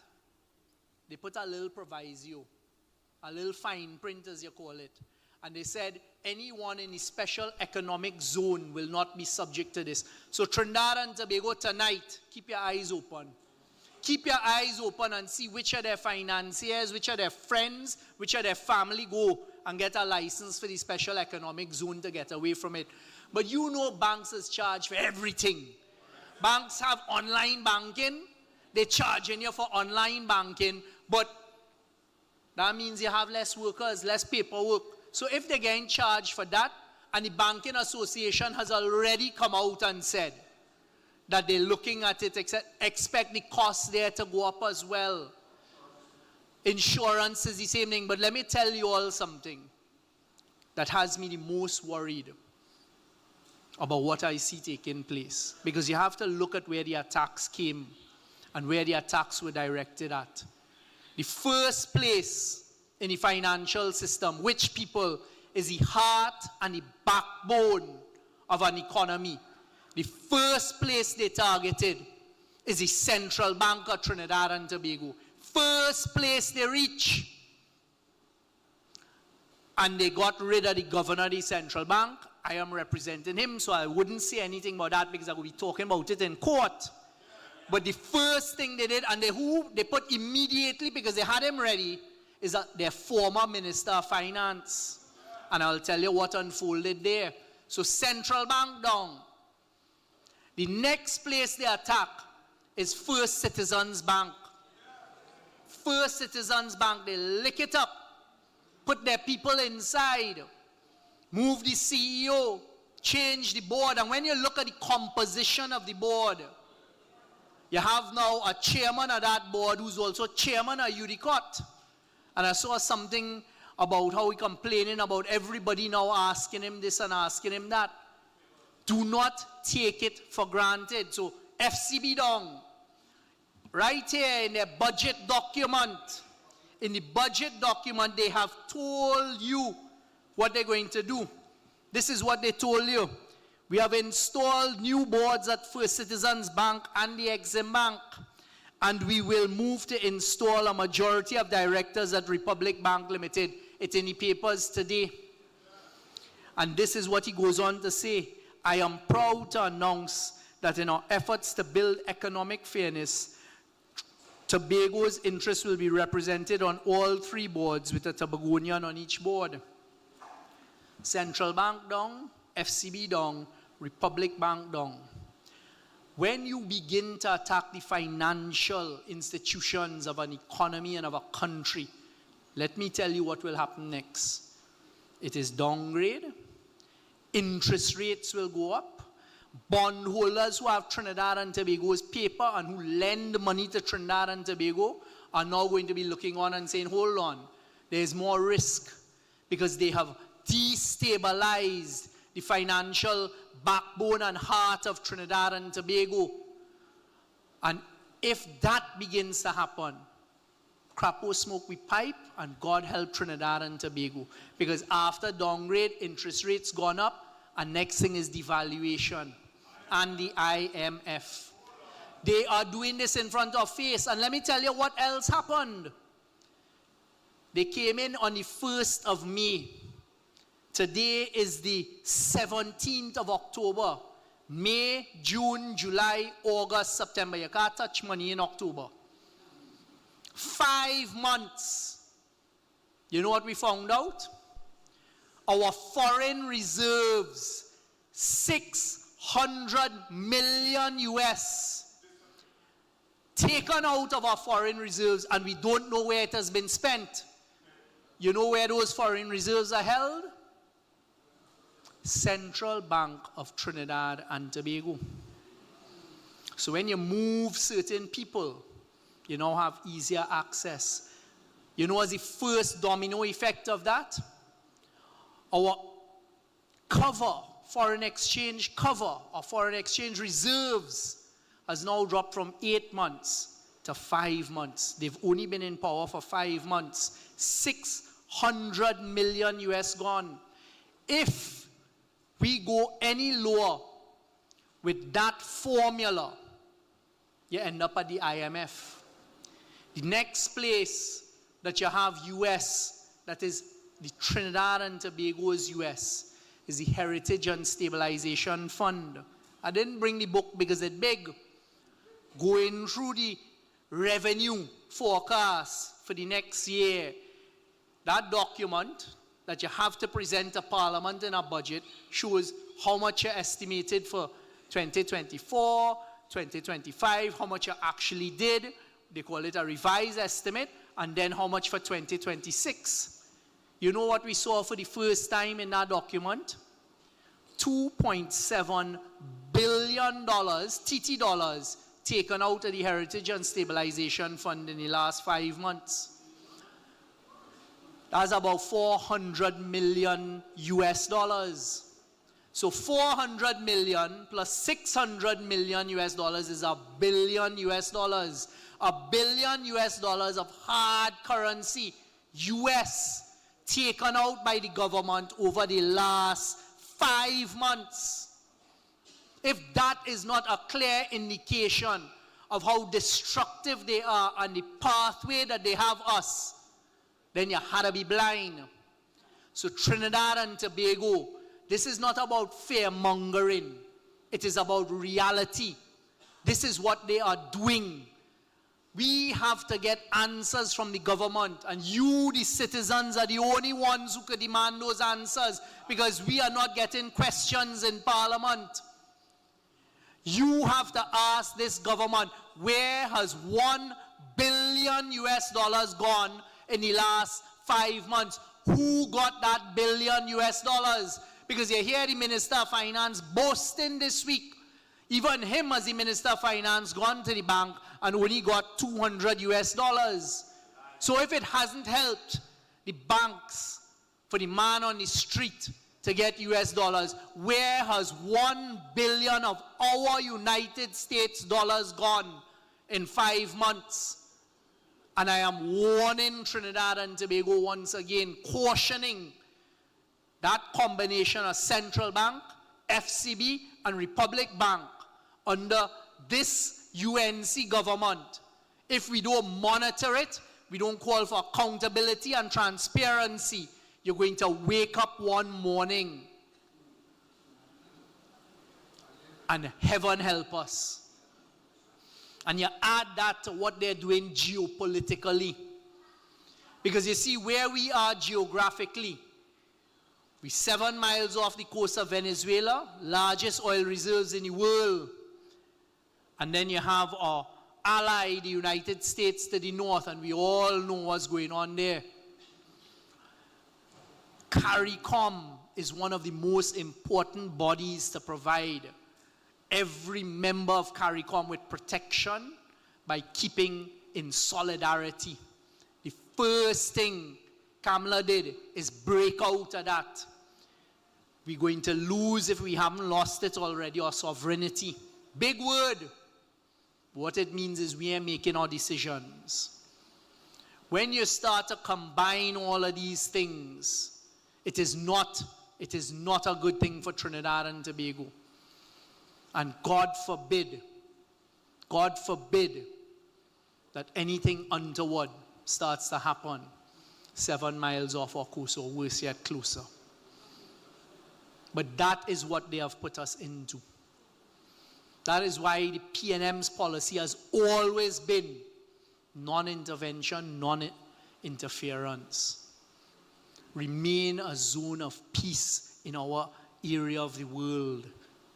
This is the Western Hemisphere. Keep your eye on unit trust as well, because there's another statement in here that I want to draw to our attention tonight.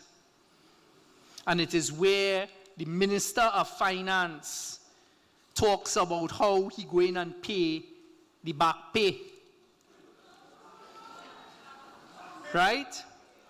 And they were just boasting that, no, well, we are providing money yet because there are negotiations and when it comes to a conclusion. But we had run the figures and we know what it's going to be. What he said in the budget document is he's going to speak to FCB, Republic Bank, and NIB, who we already know is under strain, to provide the money for this back pay. See the pieces of the puzzle coming together, and remember it is a PNM platform that drew it to the country's attention, because that is our job, to highlight it, to tell the citizens of the danger, and then for us to be prepared to lead the charge, which we are. State of emergency. We're in a state of emergency, eh? We are in a state of emergency, and this for us in Port of Spain, and I'm sure the leader in Arima as well, was upsetting. All you remember they canceled Independence Day? Right here? No fireworks, fine. No parade. And what was the reason they gave? security state of emergency, correct? So you remember that? They gave the reason for no Independence Day parade, which is a patriotic parade, which is a parade held there in the capital city, right there, a few hundred meters away from where we are tonight. Security. This is today's Express editorial. Just over 2 weeks in, they're talking about this month, right? By contrast, the character of this month is a dark and ominous reality. Just over 2 weeks in, more than 28 murders have been recorded, disturbingly distributed across the country's geography. A 7-day period was the bloodiest week of the year, with 20 people murdered, including a triple murder in Friendship Village, San Fernando, a double murder of 2 brothers in Mount Hope, a deadly ambush and killing of a businessman in Chaguanas, and a double shooting at a bar in Valencia. Within the past days, a janitor was fatally shot in the Port of Spain shopping complex on Charlotte Street. The body of a missing Charleville businessman was discovered over a precipice on the North Coast Road, routinely traversed by beachgoers and soldiers trekking through, the forested area of the North Post Road, Diego Martin, happened upon a corpse. This relentless surge in violence continued with the shooting of a 9-year-old boy and his father in their Maloney Gardens apartment. On Wednesday morning, 4 were shot in Brasso Village. Among them were 2 brothers, schoolboys from Tabakit Secondary School. 1 man died. The others were 20 and 23. All of this under a state of emergency, the second for this year alone. That is an editorial today. They don't put it on the front page anymore, but it's in the editorial. That is not the PNM saying that. Those are the facts. The bloodiest month in the middle of a state of emergency. You cancel Independence Parade because of security. But let me ask you this. You didn't see them in CPL? You didn't see them in CPL? Let me tell you what we experienced when we went to Parliament for the budget this Monday. They had hundreds of people down in the square. I could tell you, as a former Minister of National Security, as a former Chairman of the National Security Council, if there really was a fear of some harm coming to ministers and high-profile people, the last thing you would want is hundreds of people all looking alike, because all of them in the same kind of jersey, all chanting, all kind of thing, right there on top of the Prime Minister. And that is what they did this Monday. I saw the Minister of Homeland Security. And the next one who they say under threat, who under threat for the CPEP and the URP and this kind of thing, the Minister of Rural Development and Local Government, shacking in Woodford Square. I am asking Trinidad and Tobago tonight, they cancel Independence Day, saying security concerns. They scale back Republic Day, things that happen in Port of Spain. But that is what you do on Monday of this week, in the bloodiest month of the year just finished, bloodiest few weeks. You pay people to come down to Woodford Square and to line up all over the place, hundreds of people. If there was anything to happen, wouldn't that have been the perfect time for something to happen? So who telling the truth? And then, you know what?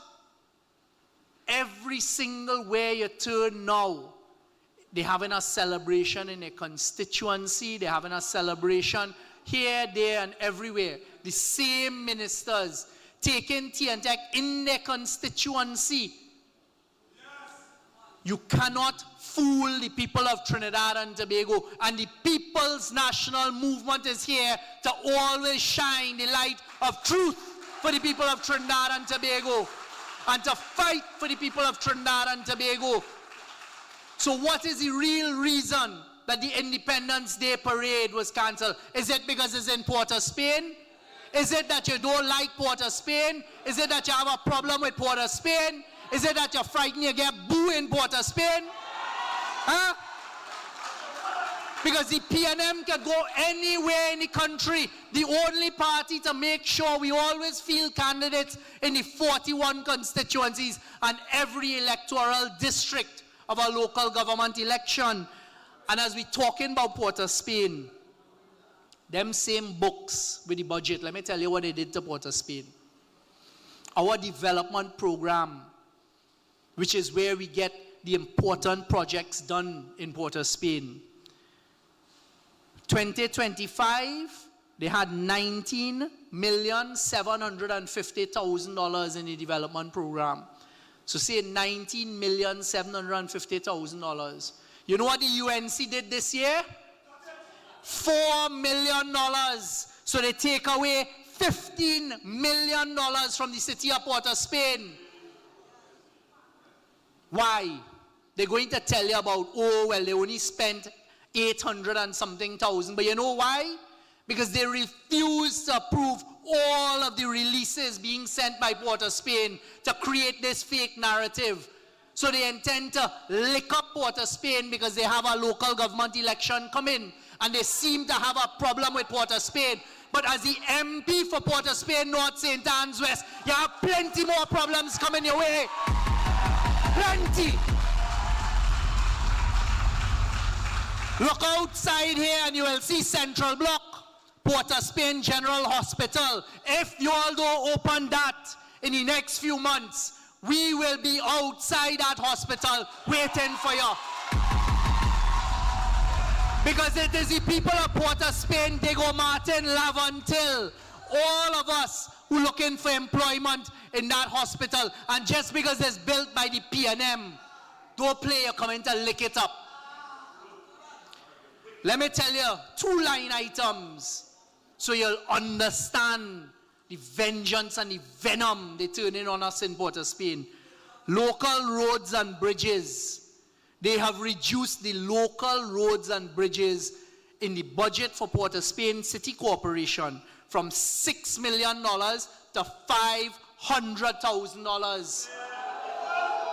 So you're going from $500,000 a month to look after our roads and bridges in Port of Spain, and you give us $500,000 for the year. So Port of Spain, we taking that?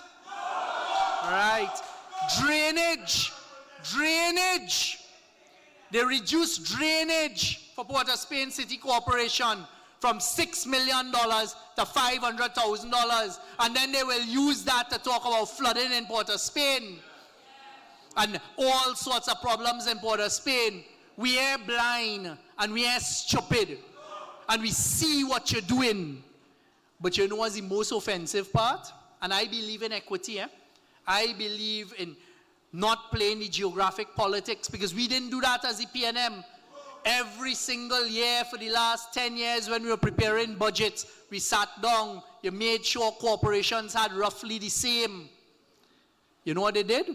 Chaguanas Borough Corporation, 2025, they had 17.25 million in their development program. This year, they give them 37.9 million, an increase of over 20 million.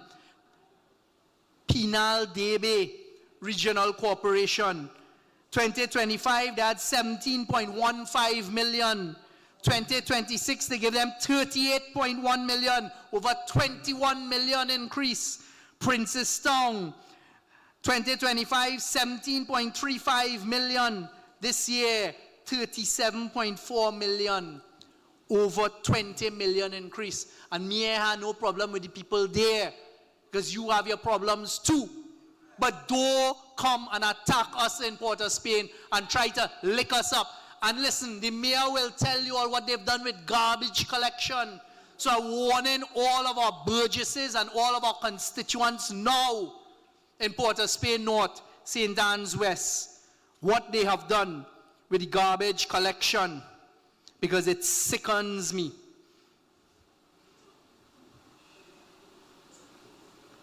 Garbage collection.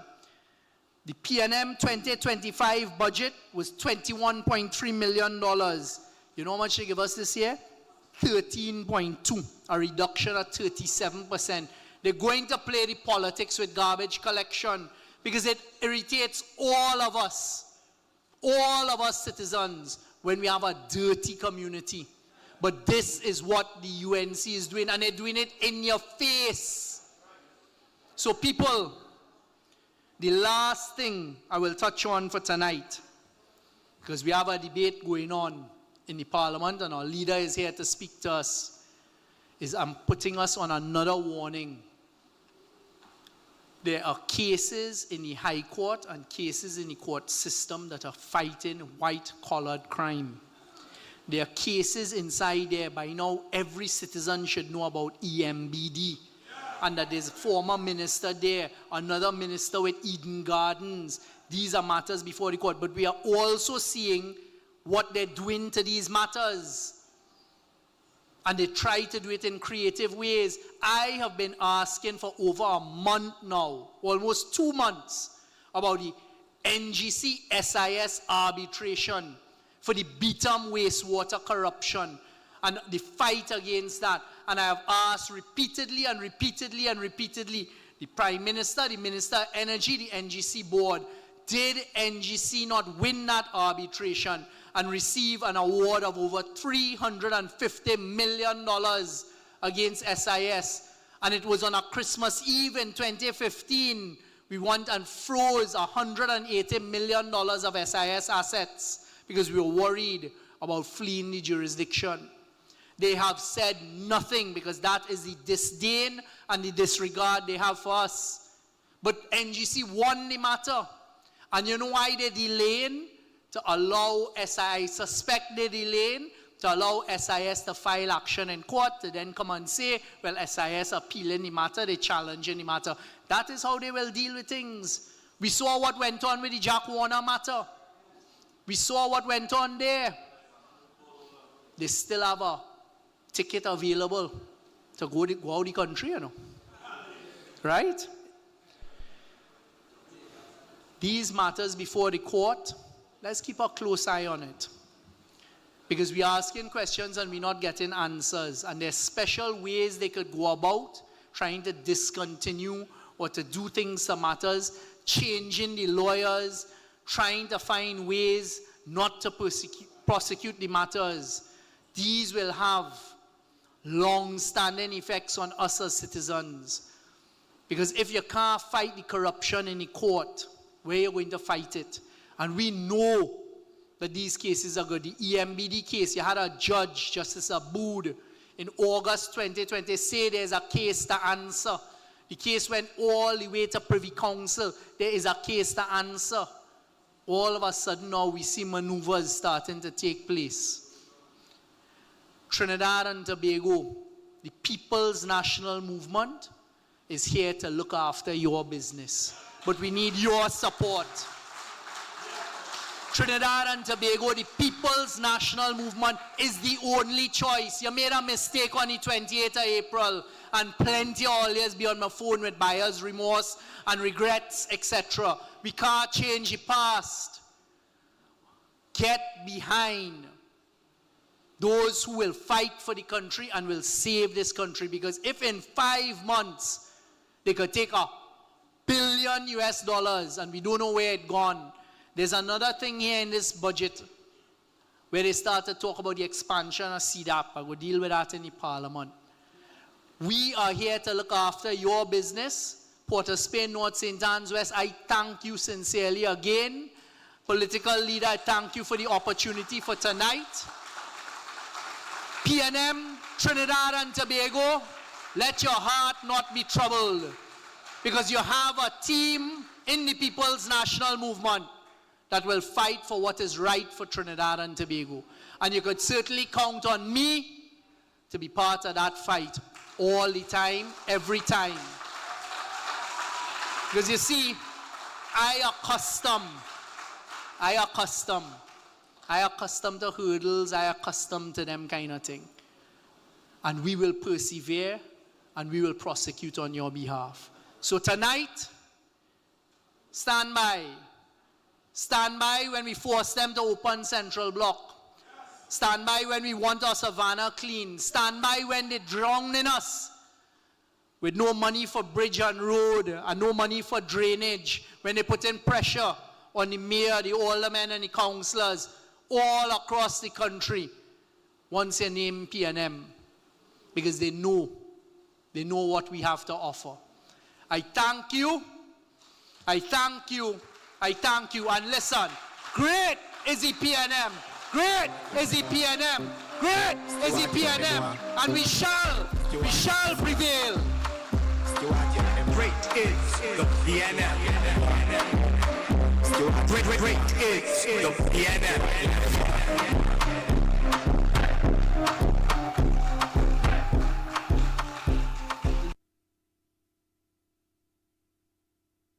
And them won't leave you alone. Calling the police for you might get this. They might say, and you know where the station is, but that is too much. They don't.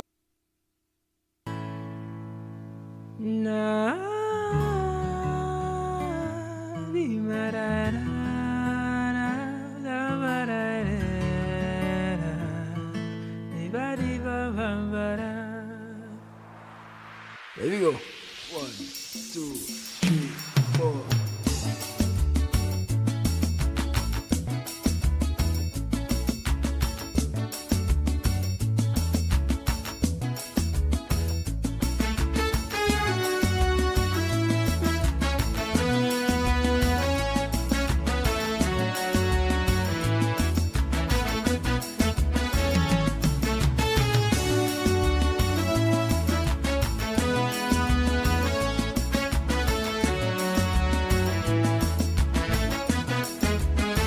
Something amazing happened so recent. They put a Kaisonian in parliament. Some people. Our next speaker, today she stood in Parliament, calm,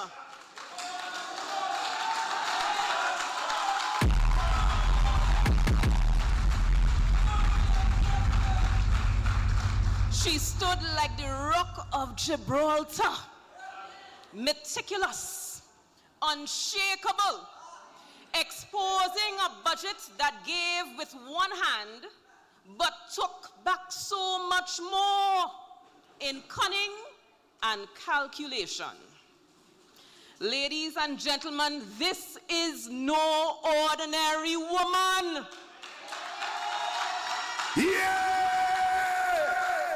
Today, the country stopped, not in fear, but in awe. Calm in posture, fierce in principle. She fights for us. She defends us. She rallies with and for us. And clearly, she is already getting under their skin because all of a sudden it's about the Privileges Committee. She is the fire in our fight. She is the strength in our cause. She is the leader who will restore government that works for the people, transparent, accountable, effective. Our political leader, our champion, the Honorable Penelope Beckles Robinson. Now my man comes to my father here. Yeah! Easy for me, isn't it? Never give up. You know what I mean? You know that. Yeah! Fence every name. We are going to this high like plane. And I feel from this high like plane. Everyone have a dream. I'm a like plane. Every day. We are going to this high like plane. And I feel from this high like plane. From me a little road. Look at myself, me have a plan. He want famous like Ninja Man. He want big like Little.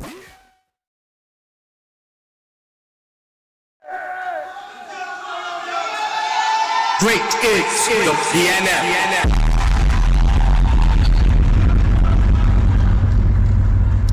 You know, when something going live, you have to be careful what you say. The tax on this, I go on up and take a drink. Water. Oh yeah, the plastic.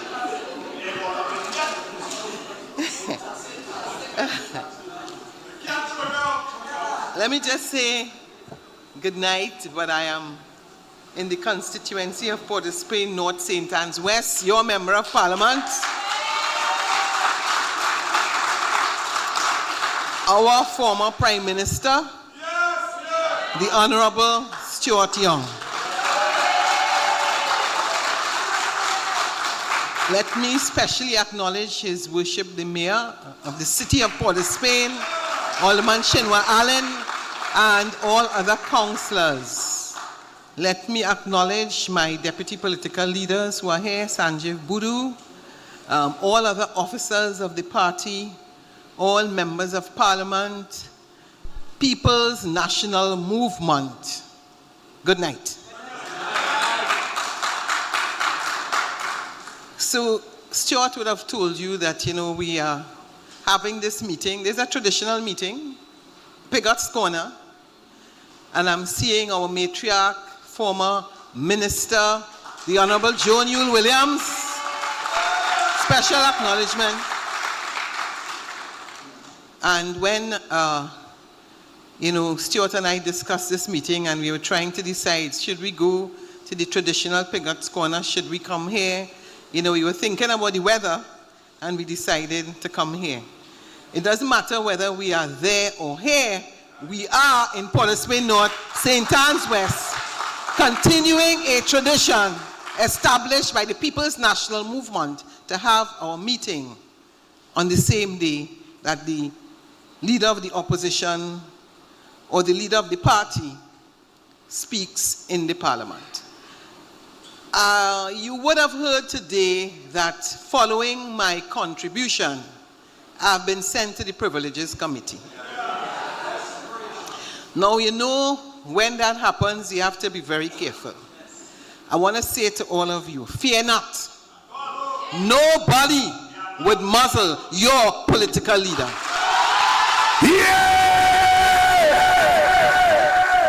It has something called panic and desperation. That's what I want to tell you. Because, they're looking for more things. And we have to be careful. We're not giving them no excuse. But I'm saying to you, they will not muzzle the People's National Movement. So we have our colleagues talking, and we are managing. And let me say to you that this was my first budget presentation as the leader of the opposition and the first female leader of the People's National Movement. I cannot take all the credit because it was a team effort. A number of my colleagues would have prepared contributions to make sure that I was able to deliver in the way I delivered today, including your Honorable Member of Parliament, who would have provided as well a contribution on my behalf, part of it that formed the team effort so I could deliver as effectively as I did today, and I thank him very much. So we are here, but we are monitoring very closely what is happening there. Because I'm sure you would recall that there are many times that they would have stayed away from the Parliament and we got up and concluded the debate. You all wouldn't want that to happen whilst we are here. So we are monitoring. But what is very important for me is that it was a couple months ago that I was here with your councillor, Janelle Young,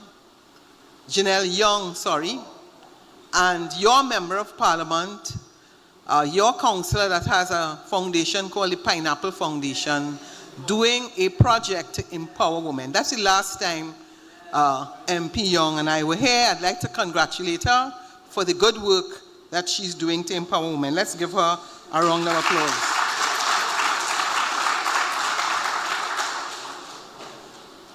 This month will be just over 3 months that I'm the leader of the People's National Movement. Some people think it has been a very long time. And I will say here what I've said in many other places. It's not easy to be in opposition. There are only two persons right now in the parliament who would have been in opposition for a very long time, and that is Minister Imbert and myself. Dr. Rowley used to remind us from time to time that when you're in opposition, your political leader could only appoint 6 senators. And so many people in Trinidad and Tobago believed that when the UNC said, when they win, everybody wins, and they believed it. Some of y'all took a chance. I told many people, politics is not a raffle. And when they come to you about chance and chance, that is not no time to take no chance. And I know, as Stuart said a while ago, if many of you had the opportunity to vote again, the People's National Movement will be back in office.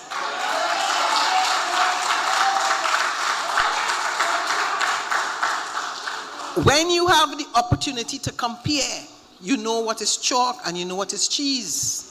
But it's a dangerous thing to put yourself in a position where you have to compare and to find out that you gave up something that you should have never given up. But at the same time, we in the PNM also must accept some responsibility for where we find ourselves today. And we must undertake to do better. There is nothing wrong. There is absolutely nothing wrong in saying we must do better and we must listen more. Some people have a difficulty with me saying that, but you have to listen. And since I have assumed responsibility as a political leader, that's precisely what I've been doing. Going to many constituencies and listening. Listening and listening and listening, and giving the undertaking to do better. So let me just say that things may not always be the way we want, but as a team, we have to ensure that we do our best to ensure that the People's National Movement returns to government within the shortest possible time. And we can only do that with your help. We can only do that with your help. We can only do that with your commitment. And those of you, because I'm seeing many people who I know here, who would have been in opposition before, and you remember what those days were like in Balize House, when it was challenging for us, and Dr. Rowley built it back from the days when there were few people, and we returned back to government. I want to give you the assurance and remind you that when we lost in 1986, 33-3, many of you and many persons in the country decided the PNM dead. And we could never return to government from 3 seats. In 5 years, we were back in government. As a matter of fact, in 1988, the said government collapsed and there was the formation of Club 88. Know your history. So it is on 3 occasions that we lost. We call elections early on more than 1 occasion, but on each and every occasion, the Balize revived. And you all know that in the selection of the Balize as a symbol, it is because if you chop it down, it grows back. If you burn it, it grows back.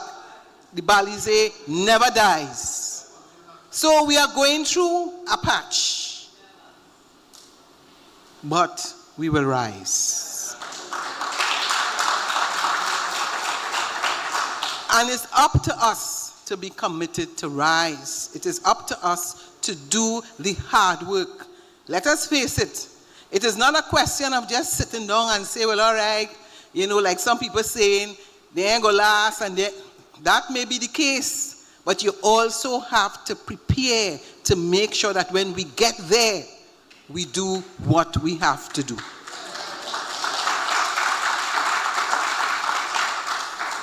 So there are a couple things that I want to mention to you. And you know, the budget could be a very complicated thing. I want to urge those of you who have the time, your member of parliament may or may not speak tomorrow. At the rate they are going, he may very well speak in the morning. We really don't know. But if he speaks tomorrow and you have the time, don't only come to the meeting tonight, go and listen to him. Go to the parliament and listen. There are too many of us who do not take the time to go and give the kind of support that we should. It is not only to come to the meeting and clap and go and hear him. Now, yes, you could hear him on the television, you could hear him on your phone, but just think about it. Sitting down there in Parliament and looking up there and seeing the gallery and see some of you from Port of Spain South, just imagine what inspiration and encouragement that is. Yes? But not only that, it also gives you a better understanding of the budgetary process. So let me just continue where your honorable member of parliament left off. And specifically, I want to talk a little bit about Port of Spain, because that's where we are. We are in the city of Port of Spain. And interestingly enough, when we are in opposition, that is when there's a lot more pressure on local government. Because that is when, for sure, you know who your councillor is. Because very often you know that your member of parliament does not have the resources to deliver in the way in which you want. True or not? True. Good. So your honorable member of parliament spoke about garbage collection. But let me just go through a few. Electricity, $963,950 in 2025. In 2026, $671,000, a reduction of 30%. Hear me well. Rent, leases, vehicles, and equipment, $67,810. Now down to $42,000, a reduction of 38%. Office stationery, $586,000 in 2025, 2026, $375,000. Materials and supplies, $2.1 million, 2026, $1.3 million. And that is for asphalt. You know when you want the little, yes, that little patching and so, you go by your MP, and the MP say, okay, go by the councillor. You see what happened here? I want to go through a few again. Short-term employment, very important. 4.6 million under the PNM, 3.3 million under the UNC. I'm not giving you the exact, okay? Other contract services. Mayor, what is that for? The garbage collection. Right, because everybody knows that when you leave Port of Spain Carnival Tuesday and Monday, you try to figure out if a ban pass. That is because of the work of the Port of Spain City Corporation. 20.9 million. Going down to 13.4 million. You all hearing? Fuel and lubricants, $1.1 million, going down to $600,000. So, when you go by the mayor, and the mayor cannot deliver, remember whose fault it was, whose fault it is. And not only that, understand that when you take the decision, because local elections coming in, as a matter of fact, they were tempted. They wanted to bring it early. Yes, they wanted to bring it early until the people of Trinidad and Tobago start waking up and tell them, if you're brave enough, call election. Call elections. Because You can't treat people and promise again that when UNC win, everybody win. Everybody win here in Port of Spain? I want to spend a little time, because even I'm in Port of Spain, I want to ensure that you understand how wicked this government is. Arima Borough Corporation, 2025, $18.2 million. You want to guess how much we get in 2026? You want to guess how much Arima getting? 5.6. A decrease of $12.6 million. I want to give you all the PNM corporations. Dago Martin, 17.4 million, 2025. 2026, 11.1. All you wake up, you know. Port of Spain City, and this is the development program, projects, 19.7 million the PNM gave to Port of Spain. In 2026, this wicked, vindictive government, 4.1 million, a reduction of 15.6 million. I'm reading it out. Point 14, 17.6 million the PNM gave them in their allocation. UNC 5.5, a reduction of 12.1 million.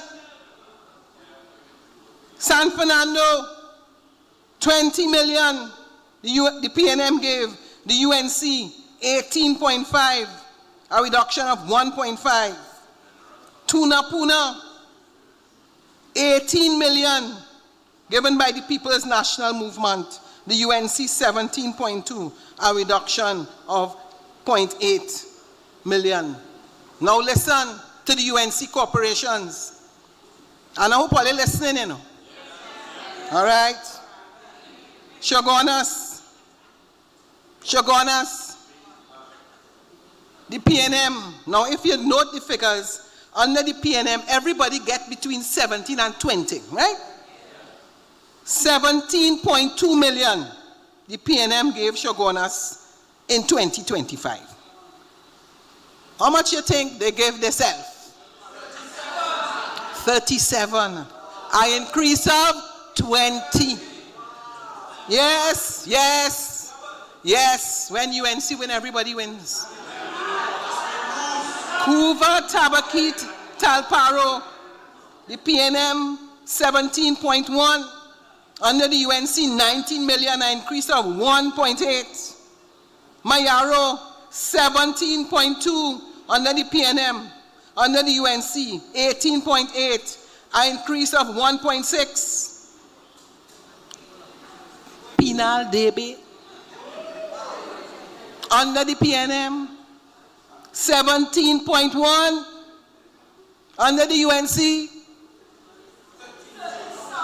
38, an increase of $21 million. Yes, everybody winning? Princestown, 17.3 million under the PNM, under the UNC 37.4, an increase of 20 million. Sandy Grande, 17.7, under the UNC, 18 million, an increase of 250,000.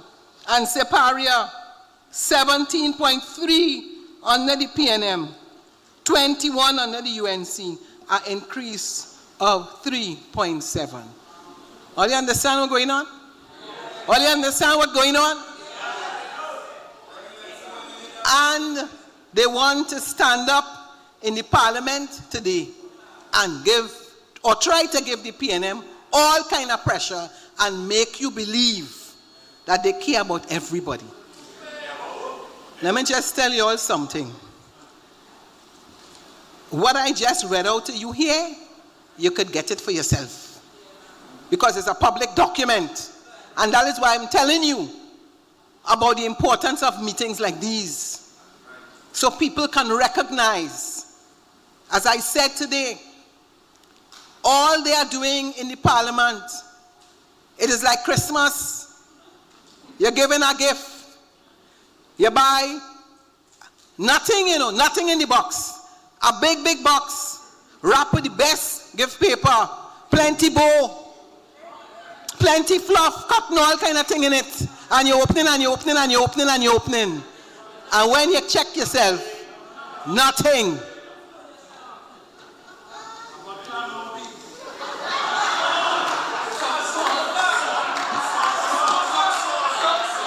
Suck salt. I want to explain to you something simple. Because some of you might hear the big words about revenue and expenditure and a deficit. Right? I'm breaking it down, yes. I want to break it down about this deficit.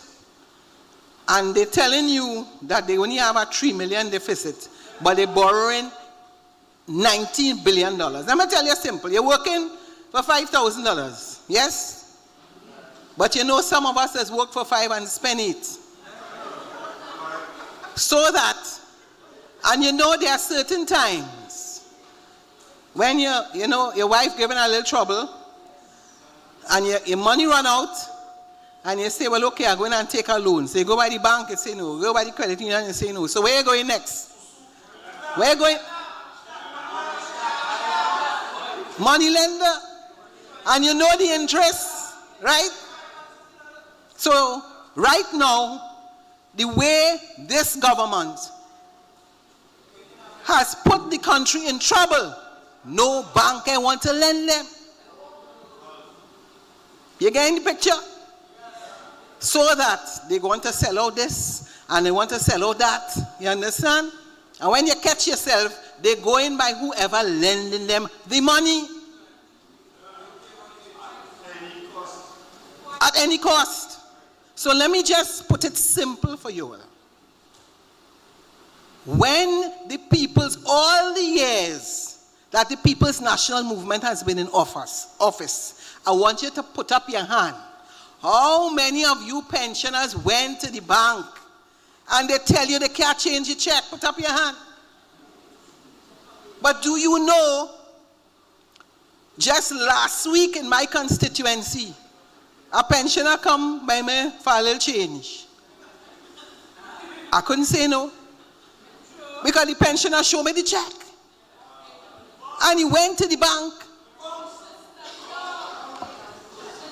And the bank say, the government ain't put no money there.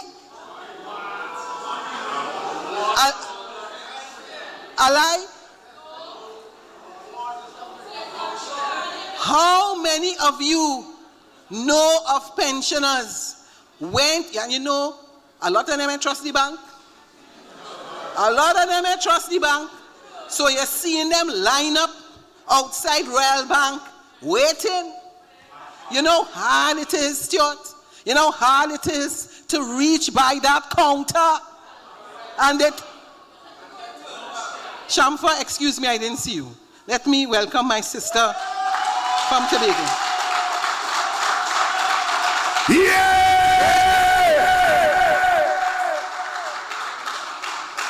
Shamfa, you know how hard it is for somebody to leave Castara, come down to Scarborough, go on in the line, you reach by the cashier, you present the check, and they tell you, it ain't no money.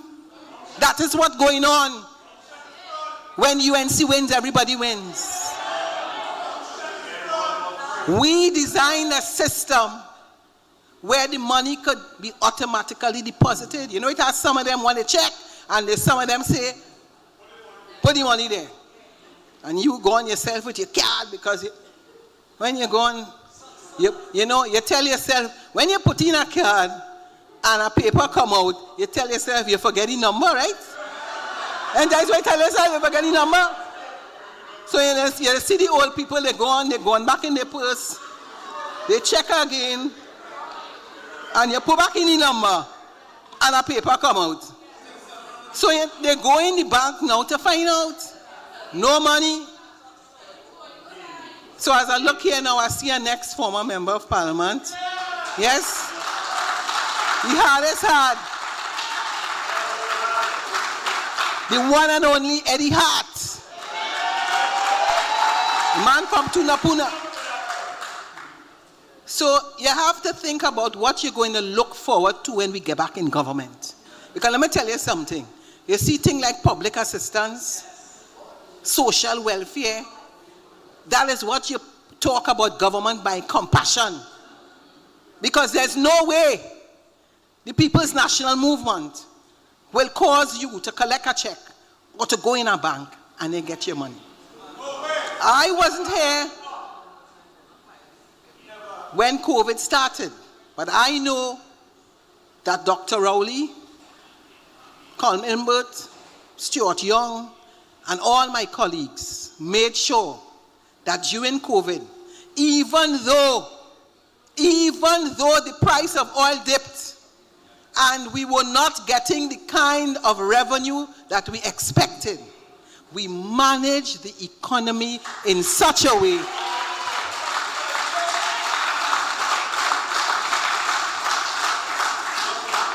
now, let me take a little drink, right?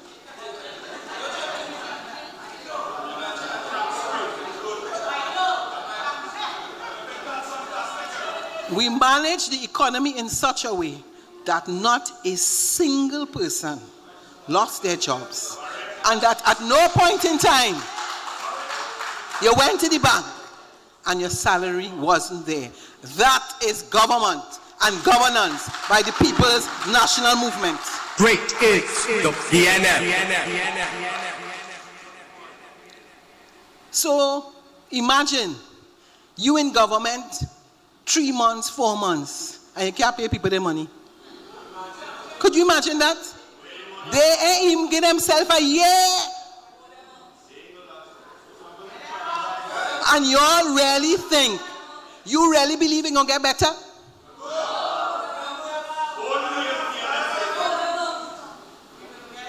The URP people, the CPEP people, the reforestation people, all the people on contract.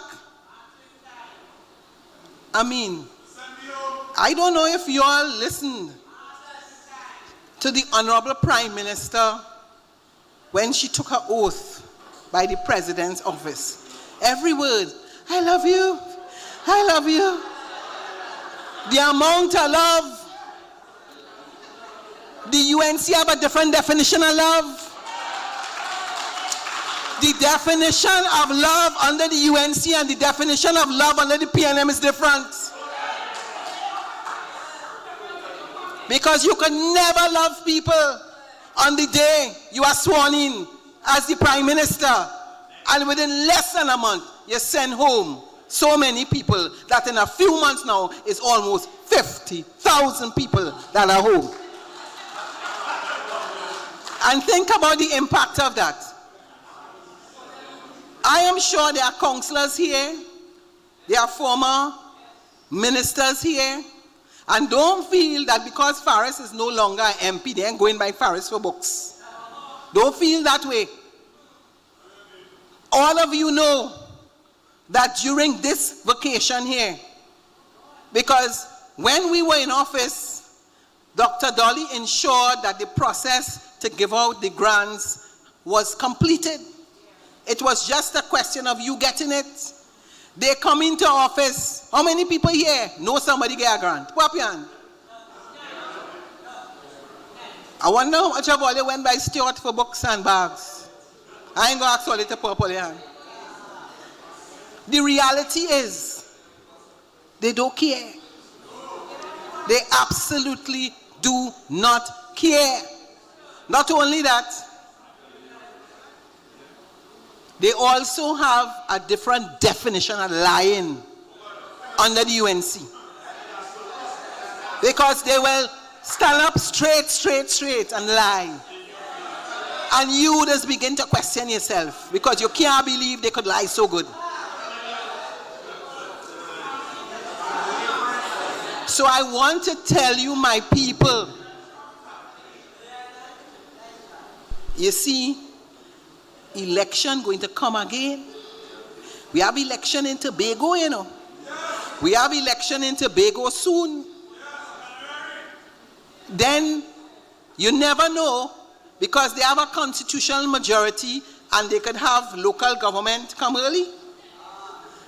And then you could have general elections. And I'm warning all you, they go come back and sweeten all you again. I warn all you about the lying. And they're going to come and promise you ham, lamb, and jam. If they could tell you that they move more items off a VAT, we moved those things since 2016. But I want to just tell all you, we move it since 2016, Mr. Hart. You believe these people gone in the parliament and the same thing we move in 2016. You know these people come and tell you they move it in 2025 and they're telling you bold-faced so. They're telling you they move VAT off of lettuce, tomatoes.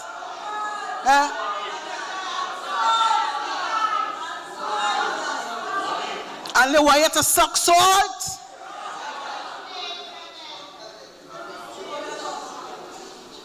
People, this is serious business. Now, you know, some people think that when you have to touch the issue of alcohol, it's a very sensitive matter. Because, you know, alcohol is sensitive for certain people. It is sensitive for me. Because I will tell you this. As a Trini, even if you don't drink, you respect those who drink. Once they don't abuse it. You know what I mean?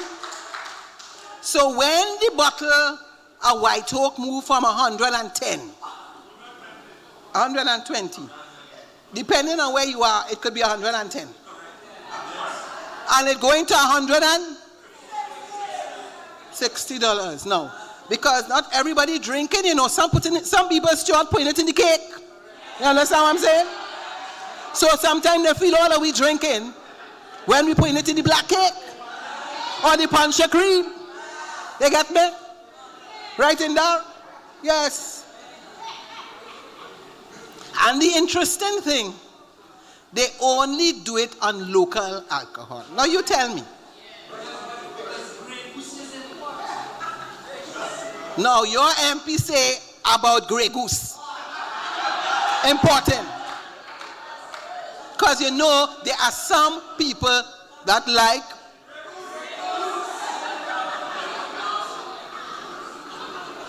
But let us be serious. We all understand that from time to time, you go by the river, you go by the beach, you have a little line by the family. You understand what I'm saying? Not only that, it's a tradition. You can't buy one beer for yourself, you buy a rungs. You know what's happening? You can't buy no rungs again.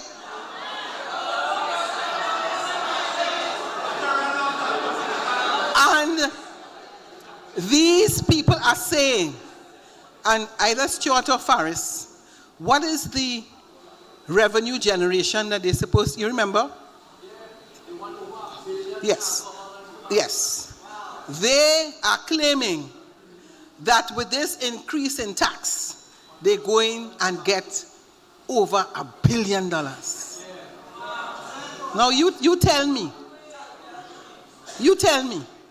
So I'm just saying to you all, something ain't making sense.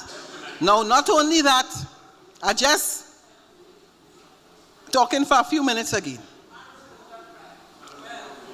As it relates to the penalties for careless driving and 15,000 and all of that. Now, you recall that we put in place a demerit system. The accidents went Well, let's see what's going on. Every day. And they are telling you that they're going to make over $1 billion from them. You understand? Because they just don't want to say that the PNM's policy was successful. So they just want to play with our head.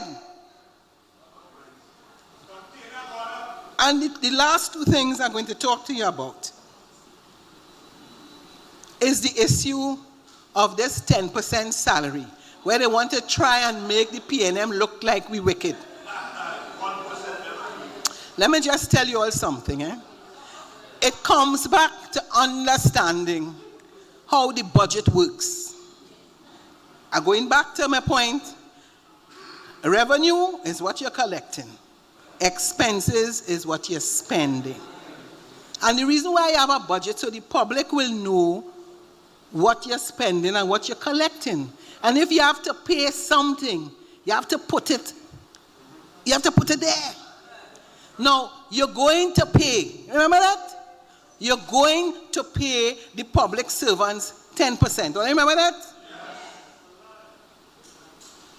Where is the money in the budget? Nowhere. Nowhere to be seen. Do not get fooled. Now imagine you put this in a manifesto. The president of the Public Service Association went on the platform, 10%. Come the month of October, in the parliament, in the debate, you know them going and tell you that they're not going to negotiate? You ever hear anything? But if you tell me you're giving me 10%, what you negotiated? It's supposed to be nothing. Don't worry. Wait and see. The last thing I want to talk to you about is property tax. And this new thing called landlord, they give it a big name. Landlord surcharge.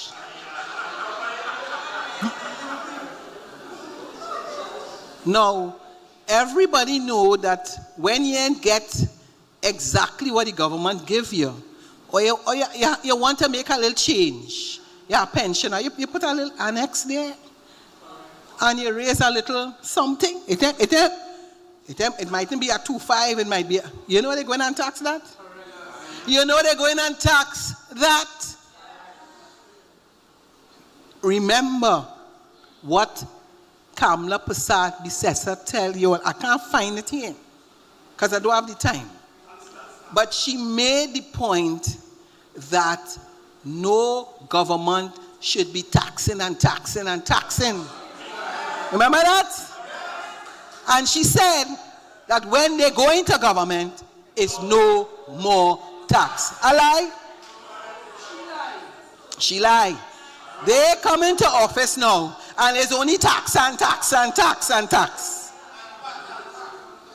And so many people believe them when they said to you, no property tax. All you remember that? And all they believe that, right? But you know that plenty people believed it. And they voted for the UNC on the basis that you say no property tax. In 1 week, Mr. Tanku, Minister of Finance, hear what he say. You're going and get back your rebate. Rebate? Kamla tell him, I never say that. No rebate. They have been collecting hundreds of millions of dollars of property tax. You know they talk about that in the budget? We have heard nothing. And you know that under this PNM government, we were doing local government reform. And those taxes were going to go to the city corporation. So they would have been in a position to use the money collected to be able to do all the things that you wanted them to do. This government has denied the corporation their property tax. So I don't want to say any more tonight. I don't want to say any more. I want to say to you about the importance of listening. I want to say to you that this government is all about fluff. This government is all about marketing. This government is all about playing with your head. This government is focusing on getting consultants so they can package their lies and convince you that they care about you, when in truth and in fact, they do not. So we know, as an opposition, I'm closing, we know we have work to do. We are focusing on building our team so that we can be a better party. We are focusing on listening and preparing ourselves to return to government. We are doing our consultations in as many constituencies as possible. As your political leader, I now have an office day. You can come to see me in Balizé House. Yes? And I have said, as a matter of fact, I had office up till last week in Balizé House. I see people as the leader of the opposition. I've also promised that once I go to Tobago as well, I will also have an office day in Tobago. Yes? So let me say to you that as much as we are in opposition, and as much as you would be disappointed, frustrated, let us work together as a party. Let us recognize that we have had our challenges, and from time to time we may have our differences, but our focus is the PNM. Our focus is government. Our focus is governance. Our focus is to return to office within the shortest possible time. The People's National Movement celebrates 70 years as a party next year. And no matter what they try to tell you, Dr. Eric Eustace Williams is the father of the nation. And there's no way, at no time, at no place, that the People's National Movement is going to die. So we may be going through, as we would say in Trinidad and Tobago, sometimes a little hard times. But fear not, the PNM will be back in office. And you will be able to shout and say, great is the PNM, great is the PNM. And we shall Great is the PNM. So hard work, the peace if you mean, isn't it? Never give up, I know what I do, I hear that. Great is the PNM. Unstoppable, turn out your train, every zinc fence, every lane. Ladies and gentlemen, another round of applause for our political leader, the Honorable Penelope Beckles Robinson. Yeah! Ladies and gentlemen, our speaker. I try my best to put sense in black man head. The consequence I was not afraid. But when I see Keith and Daphne on TV, deep in my heart I felt betrayed. Cause I remember in 1998, I got chastised when I sing my song. But if I did like game, I would have taken the line.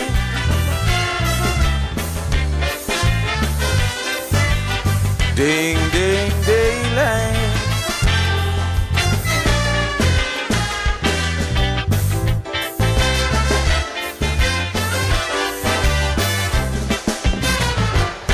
I was thinking what kind of song to write for the year 2001.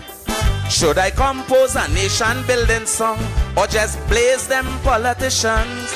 But when I hear Pan they get 19 seats and he run and give a speech of victory, I tell myself something wrong, so I compose this song for kinky head people like me, because I don't understand what's really happening. For years, me crooks and panther was busting we liver string. Well, I honestly believe the message was loud and clear. But the results from the elections proved the mistake breaking black man air. They don't hear. So don't expect me to jam your prime minister. No, don't tell me. I stopped drinking bush tea for your fever. I said no, don't tell me. Cause you ain't do it once, but you did it twice. Elections gone, it's you choose Barabbas in front of Christ. So if you notice your little daughter bringing home a grand, because Camilla sent she to a school inside the Bitam. And when she bring home the baby father, the man like more sex than Panday. Please don't stop me in the road to complain, cause I have nothing to say. My personal comments I will reserve. You got a government you deserve. To complain to me now, but you got some nerve. You got a government you deserve.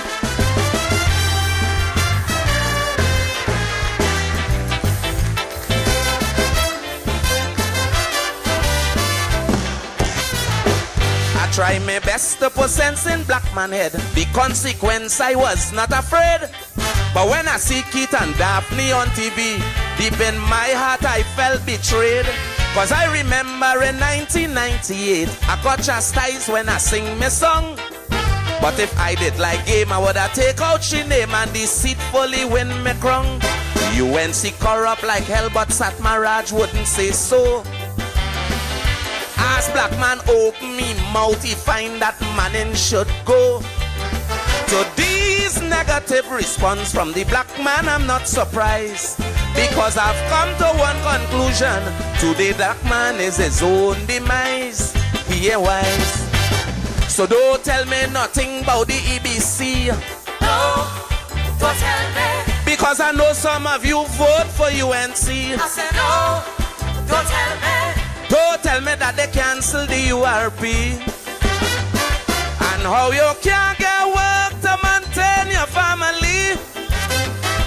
So if you end up just like a criminal on the run, because all the promises that they make, they ain't keeping none. And civil servants can't get a back pay, plus yourself can't get a 10 days. Please don't stop me in the road to complain, cause I wouldn't be amazed. My little knowledge now I must preserve.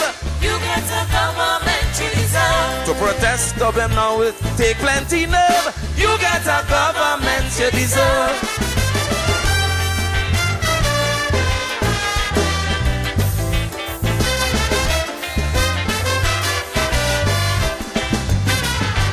It's from the public I get my lyrics.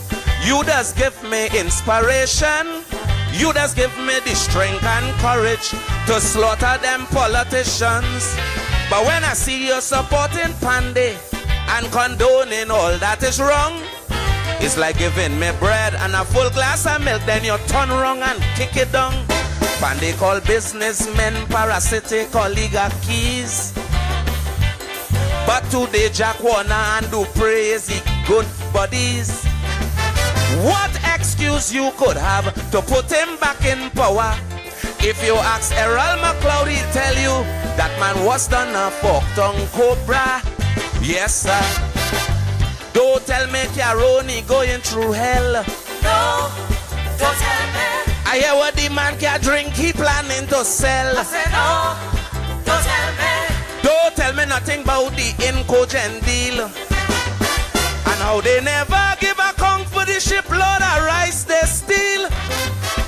But if you notice, Carlos have a brand new Beamer, and he delayed the process till he come a minister. And you hear he got millions in cutback from the Miss Universe show as a gift. Please don't stop me and ask me to confirm, because I plead in the fifth. My little cacada I'll try to preserve. You got a government you deserve. Ask Manning how much money he left reserve. You get a government you deserve.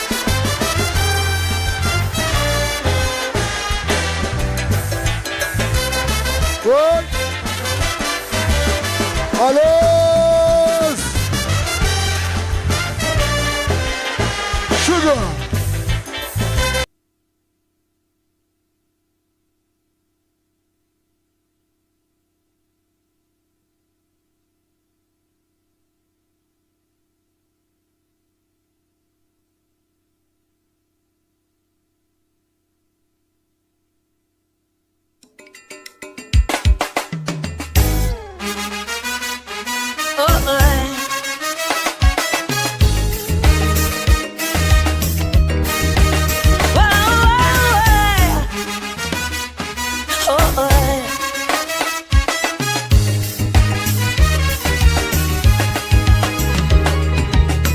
Lord knows I'm tired, hear it. Protesters daily declare it. Bedlam on Nelson or Beatam. When you are shut down the program. Vendors from Queen Street to Charlotte. When they hot and ready to riot. What they what we do like they what we thief. Once some facing adverse conditions, prime is their fallback position. And to this mindset I just fall. Good grief, good grief. Cause I remember back in the 90s when they killed for Michael Hercules. Shoot the famous prison commissioner. The mother say she boy was a hustler. But for crimes like murder, there is no good reason or rhyme. Poverty ain't no damn excuse for crime. No way, poverty is no excuse. You don't ever win but lose. For quick upward mobilization, nothing beats good education. Next time a youth man say it, hit him a slap one time. What poverty and no damn excuse for crime. No way. Go tell your picnic them, all who causing the problem. Oh.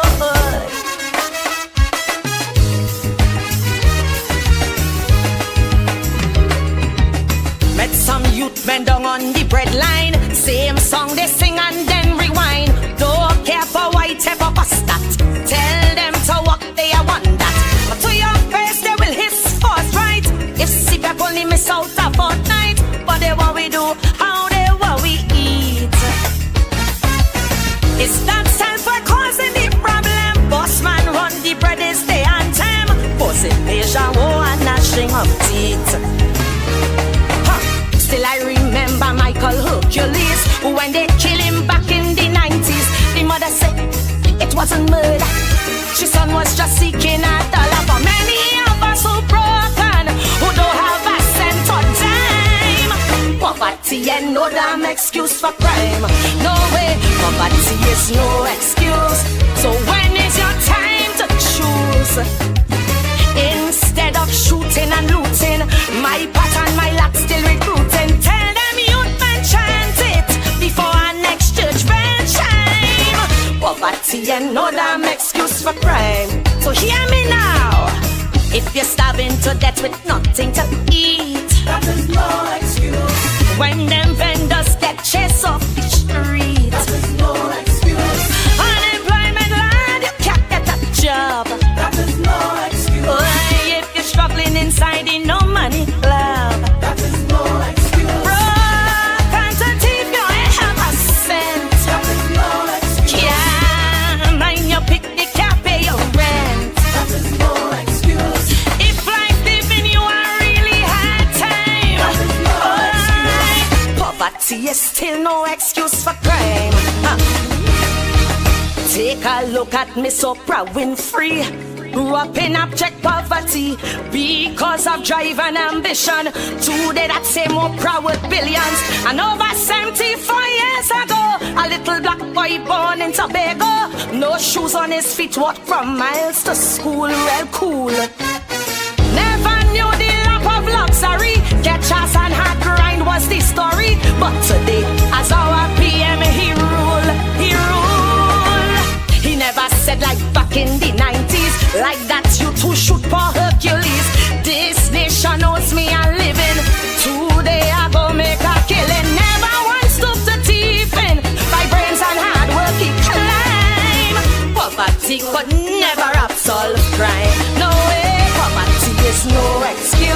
So don't fall for that abuse. You don't have to rub or cause distress because you're poor or you're jobless. You're living in mental slavery. Exorcise that thought from your mind.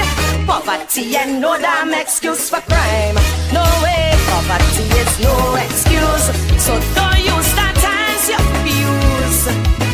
If that is your present condition, let it to your will and ambition. There's no need to wallow in a pit of despair and slime. Poverty is no damn excuse for crime. No, no, poverty is no excuse. So don't come sing me no blues. I was born and raised in the ghetto. I work real hard and I get through. Even if on a pauper, you could still elevate and shine. Poverty ain't no damn excuse for crime. No, no, poverty is no excuse. So that stigma, please refuse.